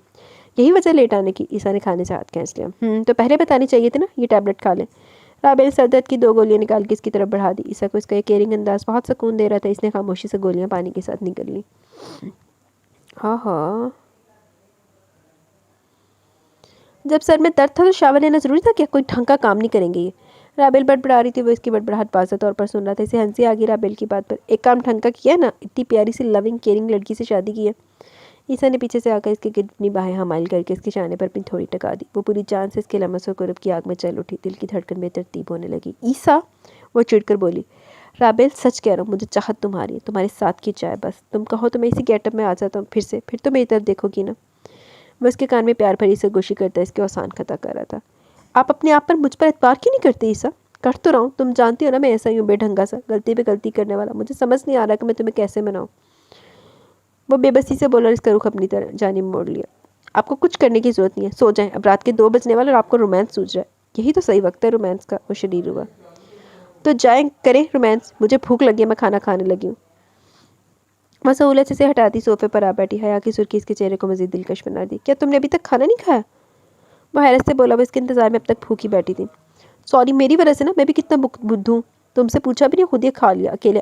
इनफैक्ट मेरा ख्याल था कि तुम खा चुकी होगी। वो शर्मिंदा औरत जो कि इसे अच्छा नहीं लगा, वो ट्रे उठाकर खड़ी होगी। तो फिटे मुँह तेरे थे, आपी ने दी दिया मगर कल्ला खा लिया। भुखा शोधा ना हो, हाले ने भुख नहीं सी, जिन भुख लगी नहीं तेने पता नहीं की कार गुजरना सी। इट्स ओके, मैं लाउंज में जा रही हूँ, लाइट ऑफ कर देती हूँ, आप सोचें। Rabel, I love you, I really love you. Isa ने इसकी पेशानी चूम ली। वो इसे खफा खफा नजरों से देखती कमरे से बाहर आ गई। आई लव यू टू ईसा। इसने ज़ेर लबाइस्तगी से कहा, लाउंज में सोफे पर बैठ कर खाना खाने लगी। खाला, मैं भी खाती हूँ। ईसा एक जरूरी मीटिंग अटेंड करने के बाद अपने ऑफिस में आया तो अनाबी ने से फ़ोन पर इसके मम पापा और बहन बहनोई के इनके बच्चों के आने की इतला दी। मम पापा उज़मा एहसन पाकिस्तान आ गए। ओ नो, इन्हें तो मैंने अपनी शादी के बारे में, राबेल के बारे में अभी तक कुछ नहीं बताया। एक और गलती, उफ, अब क्या होगा? या अल्लाह मेरी मदद फरमा। राबेल भी मुझसे नाराज़ है, मैं तो अब तक किसी नहीं मना सका। ईसा ऑफिस से गाड़ी तक आते हुए परेशानी से बेहाल हो गया था।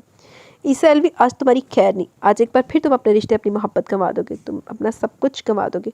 आज माँ पापा को, राबेल को तुम्हारी तबाही तुम्हारे सामने खड़ी है। क्या कहोगे मम्मा पापा से कि राबेल से कब शादी की? इन्होंने तो खुद तुम्हें इजाज़त दी थी शादी करने की। नहीं, वो खफा नहीं होंगे। लेकिन राबेल जो मुझसे खफा, वो कैसे इन सबको फेस कर रही होगी? परसों ही तो मेरी मामा से बात हुई थी, इन्होंने तो अपने आने का जिक्र नहीं किया। हमेशा की तरह यही कहा कि अपना घर बसा लो ताकि हम भी वापस आकर तुम्हारी खुशियाँ देख सकें। फिर इनके इस तरह से अचानक से यहाँ आना समझ में नहीं आ रहा। ईसा सारे रास्ते परेशानी से सोचता रहा, खुद ही सवाल करता रहा। ईसा लॉज में खौफ और परेशानी से धड़कते दिल के साथ दाखिल हुआ। डाइनिंग हॉल में गैर मामूली हलचल का एहसास इसे डाइनिंग हॉल के करीब पहुँच कर ही हो गया था। इसने बिस्मिल्लाह पढ़कर अंदर कदम रखा। कोई फूका शुका भी मार ला अपने थे, और कोई जुतियाँ शुतियाँ माजदियाँ और डायरेक्ट। अस्सलाम वालेकुम। ईसा के सामने मम्मा पापा, उज़मा एहसन, इनके बच्चे और इनकी प्यारी बीवी राबेल सभी हंसते मुस्कुराते मौजूद थे। वालेकुम अस्सलाम, सबने बड़े पुरजोश लहजे में जवाब दिया। ईसा मेरा बेटा, मेरी जान, मैं तुम्हें देखने को तरस की थी। कैसे हो मेरे जान? मामा ने उठकर इसे मोहब्बत से गले लगा लिया। इसका माथा चूमा, हाथ था चूमे। मैं बिल्कुल ठीक हूँ मामा और बहुत खुश हूँ आप सबको यहाँ देकर। ईसा खुशी से खिल उठा, इनके हाथ चूमकर बोला। अपनी त्वचा के बरक्स इसे सब कुछ बहुत मस्बत और अच्छा देखने को मिल रहा था और इसका सारा क्रेडिट राबेल को जाता था। वो कनखियों से देख रहा था जो मम्मा पापा के बीच दुल्हन की तरह सजी सवरी शर्मीली मुस्कान लबों पर सजाए बैठी थी और वह सब इसके सदके बारी जा रहे थे। मम्मा पापा तो बार बार ईसा को गले से लगा रहे थे, इसका चेहरा चूम रहे थे। मुज़मा इसकी शाने से लगी प्यार का इजहार कर रही थी, यूँ जैसे वो सब बरसों के बिछड़े थे और अब आन मिले थे। और ये सच भी था, वो 3 साल बाद एक दूसरे से मिले थे। ईसा जो परेशानी के मारे पसीने में नहा रहा था, मारे खुशी के फूलन नहीं समा रहा था। इसके दिलो दिमाग से हर खौफ मिट गया था सवाए खौफ खुदा के। भैया भाभी तो आपने हमारे लिए बहुत प्यारी ज़बरदस्त और हुशमाइल ढूंढी है। उस्मान ने राबेल का हाथ थाम कर कहा। नज़र न लगा देना, ईसा ने शौकी से कहा। बेफिक्र है भाईजान, हम नज़र लगाने वालों में से नहीं, हम तो नज़र उतारने वालों में से हैं। I know. ईसा ने मोहब्बत से अपनी बहन को देखा। उसमें ईसा से 6 बरस छोटी थी, इसकी लाडली थी वो हमेशा से। अच्छा तो तुमने इसे डर से हमें हमारी बहू के दर्शन नहीं करवाए कि कहीं हमें इसे नज़र ना लगा दें? पापा ने मुस्कुराते हुए इसे छेड़ा तो वो धीरे से हंस दिया। नहीं पापा, ऐसी बात नहीं है, मैं आप सबको सरप्राइज़ देना चाहता था, लेकिन आप सब ने तो मुझे सरप्राइज़ दे दिया। इतला क्यों देते भाई? हमें तो हमारी बहू रानी ने बुलाया और इतनी मोहब्बत से बुलाया कि हम इनकार ही ना कर सके। और फ़ौरन सामान बांध लिया, पहली फ़्लाइट से पाकिस्तान तुम्हारे पास चले। पापा ने खुशी से बताया। वैसे I have a question here कि अगर ईसा बिल्कुल अपने अब्बा वगैरह अगर सी तो कहीं राबेल चोरी चोरी छुप के अपने सोरे को गंदी नजर आना तो नहीं देख रही? अपना बंदा समझ के। जस्ट आ सिंपल मासूमाना सवाल। आपको राबेल ने बुलाया? ईसा की हैरत इतनी थी। जी हाँ भाईजान, आप तो छुपे रुस्तम निकले, शादी भी कर ली और मैं बताया भी नहीं। उस्मान ने प्यार भरा शिकवा किया।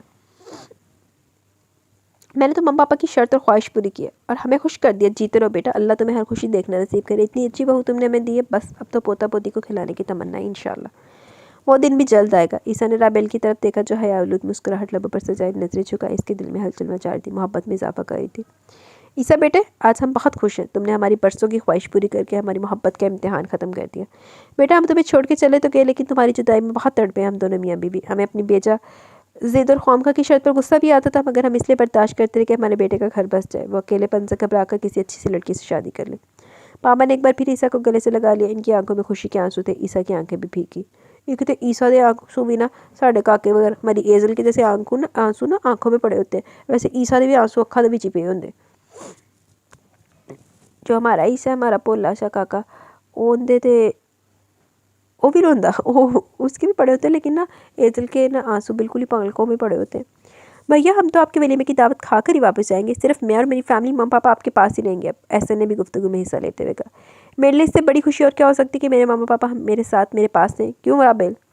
ईसा ने राबेल को मुखातिब करते हुए अपनी बात की तस्दीक चाहिए। बिल्कुल ठीक कह रहे आप, राबेल ने मुस्कुराते हुए कहा। वाह जी, भाभी तो भाईजान की हाँ में हाँ मिलाती हैं। उस्मान ने छेड़ा तो वो हंसती चेहरा हया से गुलार हो गया। ऐसा भी नहीं है, मेरी गलतियों पर मेरी सरजनिश भी कर लेती है। ईसा ने कहा तो सब हंस पड़े। भाईजान हम आपकी और भाभी की मायूं मेहंदी और वलीमा बहुत शानदार तरीके से करने वाले हैं। अरे नहीं भाई, वलीमे की तकरीब में हम सब दोस्त अहबाब को मधु कर लेंगे, अपने भी और राबेल के भी सभी रिश्तेदारों को इन्वाइट कर लेंगे, बस काफ़ी है। ईसा ने फ़ौरन कहा। मम्मा देखे ना भाईजान को, हमारा दिल नहीं क्या? हमारे एक ही भाई हैं, बस हम तो मेहंदी मायूं भी करेंगे। उस्मान ने मामा की तरफ मदद तलब नज़रों से देखा। हाँ ईसा बेटे, ये सब तो होगा। अगर हमारे भी अरमान है तुम्हारी शादी को लेकर, हम तो अपने सारे अरमान पूरे करेंगे। इतनी प्यारी दुल्हन हमारे घर आई है, इसका शानदार इस्तकबाल तो हम करेंगे ना। मामा ने राबेल को बहुत मोहब्बत से अपने साथ लगाते हुए कहा तो मुस्कुराई जा रही थी। और बेटे को भूल गई मामा? ईसा ने मसनूई खफकी दिखाई। बेटे को कैसे भूल सकती हूँ मैं? मेरा बेटा तो मेरी जान है। मामा ने प्यार से ईसा का माथा चूम लिया। अच्छा तो फिर हम क्या हैं आपके? पापा ने शरारत भरे लहजे में कहा तो मामा समेत सबको हंसी आ गई। आप तो मेरे सर का ताज है, शुक्रिया नवाजिश। पापा अदाब बजा लाए। मैं खाना लगवाती हूँ। राबेल मुस्कुराती हुई उठ गई। अनाबी और मुलाजमा जुलेखा के साथ मिलकर राबेल ने डाइनिंग टेबल को अनवाओ इकसाम के खानों से सजा दिया। तमाम डिशेज इसने सबकी पसंद की बनाई। अनाबी ने सबको बता दिया कि सब पकवान राबेल ने पकाए, तो सबने खुशगवार हैरत का इजहार किया और खानों का दिल खोलकर तारीफ़ की। ईसा तो बस इसके हुनर, इसके हुस्न सलूक, इसकी मोहब्बत और एहसास पर इसका गर्विद और ममनून और शुक्रगुजार हो रहा था। आज इसने सबको इसकी ज़िंदगी की सारी खुशियाँ लौटा दी थी। ईसा बेटे बहुत बहुत मुबारक हो, इतनी खूबसूरत सलीकामंद और सुगड़ बीवी अल्लाह ताला ने तुम्हें दी। ये तुम्हारे सब्र का फल है, तुम्हारी नेक नियति का समर है। पापा ने इसे खाने के बाद गले लगाकर दिल से मुबारकबाद दी। वो खुशी से निहाल और माला माल हो गया था आज। एक तो पापा का दिल नहीं भरदा पे, मिंट मिंट बार उन्हें जफियाँ पपियाँ ही करी जा रहे अपने पुत्र को। चलो खैर, उनका पुत्र ओदी मर्जी। बहुत मुबारक हो ईसा, मम्मा ने भी इसे प्यार किया। माशाल्लाह इतनी प्यारी बहू है हमारी राबेल। जीती रहो बेटी, तुमने हमारा इतना शानदार इस्तकबाल किया और अपने हाथों से सबकी पसंद का खाना बना के पेश किया। सच कहूँ बच्ची, तुमने हम सबका दिल जीत लिया। अल्लाह तुम्हारा दिल हमेशा खुशी से आबाद रखे और मेरा बेटा तुमसे हमेशा इसी तरह मोहब्बत करता रहे। मामा ने राबेल को मोहब्बत से अपने साथ लगाकर दिल से दुआ दी तो सब ने आमीन किया। सब अपने अपने कमरे में सोने के लिए चले गए तो राबेल भी अपने बेडरूम में आ गई। ईसा नमाज के बाद शुक्राने के नफल अदा कर रहा था सफ़ेद कुर्ता शलवार में सर पर रुमाल बांधे वो राबेल के दिल को छू गया। इसने अपना नाइट सूट निकाला और वॉशरूम में चली गई। फ्रेश होकर आई तो तब भी ईसा नमाज अदा कर रहा था। इसने अपनी ज्वेलरी उतार कर ज्वेलरी बॉक्स में रख दी, क्लिनजिंग मिल्क लगाकर चेहरे को मेकअप से साफ किया और बालों में ब्रश फेरी थी। जब ड्रेसिंग टेबल के आईने में अपने पीछे खड़े ईसा का अक्स दिखाई दिया। वो पिंक नाइटी में दिल मोह लेने की हद तक दिलकश लग रही थी। राबेल ने ब्रश ड्रेसिंग टेबल पर रख दिया। ईसा ने इसके शान पर हाथ रखे और इसका रुख अपनी जानिब कर दिया। शादी की पहली रात भी वो इसी तरह आईने के सामने इससे आकर मिला तो दोनों को वो लम्हा याद आया। Thank you Rabil, thank you so much मुझे माफ़ करने के लिए, मेरे पेरेंट्स को खुशियाँ लौटाने के लिए, मुझे ज़िंदगी का एहसास दिलाने के लिए। बहुत बहुत शुक्रिया। You are great my love. Isa ने इसके लब रुखसार को पेशानी और जुल्फ़ के रेशमी तार को अपने प्यार के फूलों से भर दिया। फरते में सरत तशक्कुर से इसकी आंखें भीग रही थी।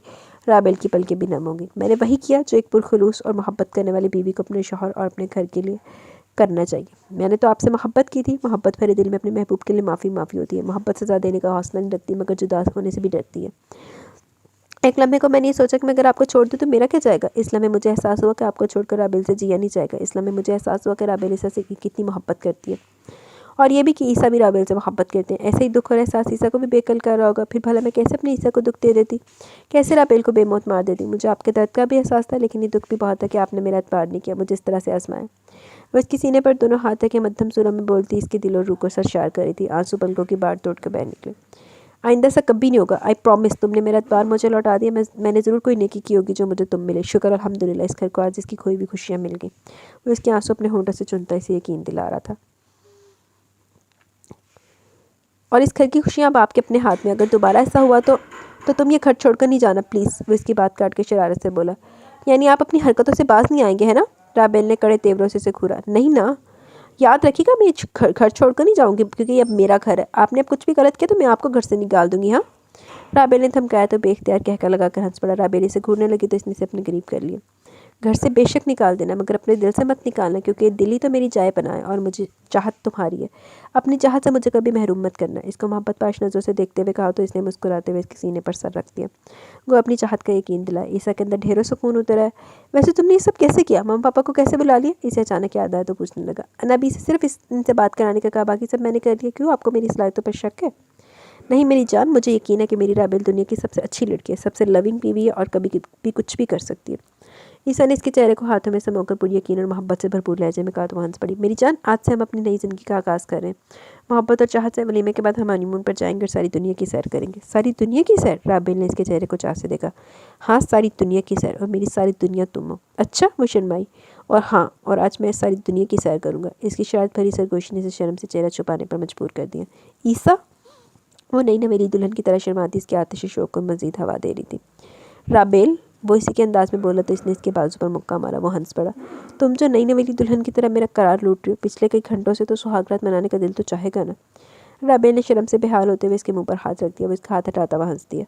इतनी सारी खुशियाँ दी तुमने मुझे, इन खुशियों का खराज वसूल नहीं करोगी। दूरी की गुंजाइश कहाँ रही है अब मेरी ज़िंदगी। अपनी चाहत से ये रात अमर कर लें हम दोनों। ईसा ने इसे अपनी बाहों में समेट कर अपनी चाहतों की सेज पर फूलों की तरह से लटा दिया और खुशबू और इत्र में बसती मोहब्बत इसके कोमल वजूद पर बेखुदी से खुशदिली से नछावर करने लगा। इसके नमस का हर ज़र्रा कह रहा था कि मुझे चाहत तुम्हारी है। जी तो गाइस, यहाँ पे हमारा नावल अपने इख्तिताम को पहुँचा। कैसा लगा आपको नावल, अपनी राय का ज़रूर इज़हार कीजिएगा। और मेरा ख्याल नावल का नाम भी यही है, मुझे चाहत तुम्हारी है। हाँ जी, नावल का नाम है मुझे चाहत तुम्हारी है, रिटन बाय शहबाज कुल का ये नावल। आपको कैसा लगा, अपनी राय का ज़रूर इज़हार कीजिएगा। टाइम बहुत कम है, जल्दी से कमेंट सेक्शन की तरफ चलते हैं, जन वीडियो को एंड करेंगे। सहर इश्फाक, कल से नावल स्टार्ट किया था, अब ख़त्म किया है। बहुत बहुत ज़बरदस्त स्टोरी, आपकी वॉइस माशाल्लाह, थैंक यू वेरी मच सहर इश्फाक, बहुत शुक्रिया। रमज़ा मलिक, आप प्लीज़ यार सितमगर नावल स्टार्ट करें प्लीज़। वो अभी नहीं, वो एक लॉन्ग नावल है, वो after some time. Thank you Ramza Malik. Sehar Ishfaq, वालेकुम अस्सलाम। अल्हम्दुलिल्लाह जी, मैं ठीक हूँ, आप कैसी हैं। थैंक्स नावल के लिए। वेलकम डियर सहर, thank you for your comment. हया ने दिल भेजे हैं, थैंक यू हया। यास्मीन शहज़ादी, नावल नेम आपको डिस्क्रिप्शन में मिल जाएगा। सहर इश्फाक, बहुत ख़तरनाक स्टोरी थी कि पढ़ते पढ़ते दिल बंद हो रहा था। ओन बहुत ख़तरनाक इंसान था, स्मारा ने बहुत अच्छा किया उनको मारकर। खैर, आपका अंदाज़ नावल पढ़ने का बहुत अच्छा है। नावल के बीच में जो आप कॉमेडी बातें करती हैं, हाय हाय, मज़ा आ जाता है नावल में। थैंक यू वेरी मच सहर।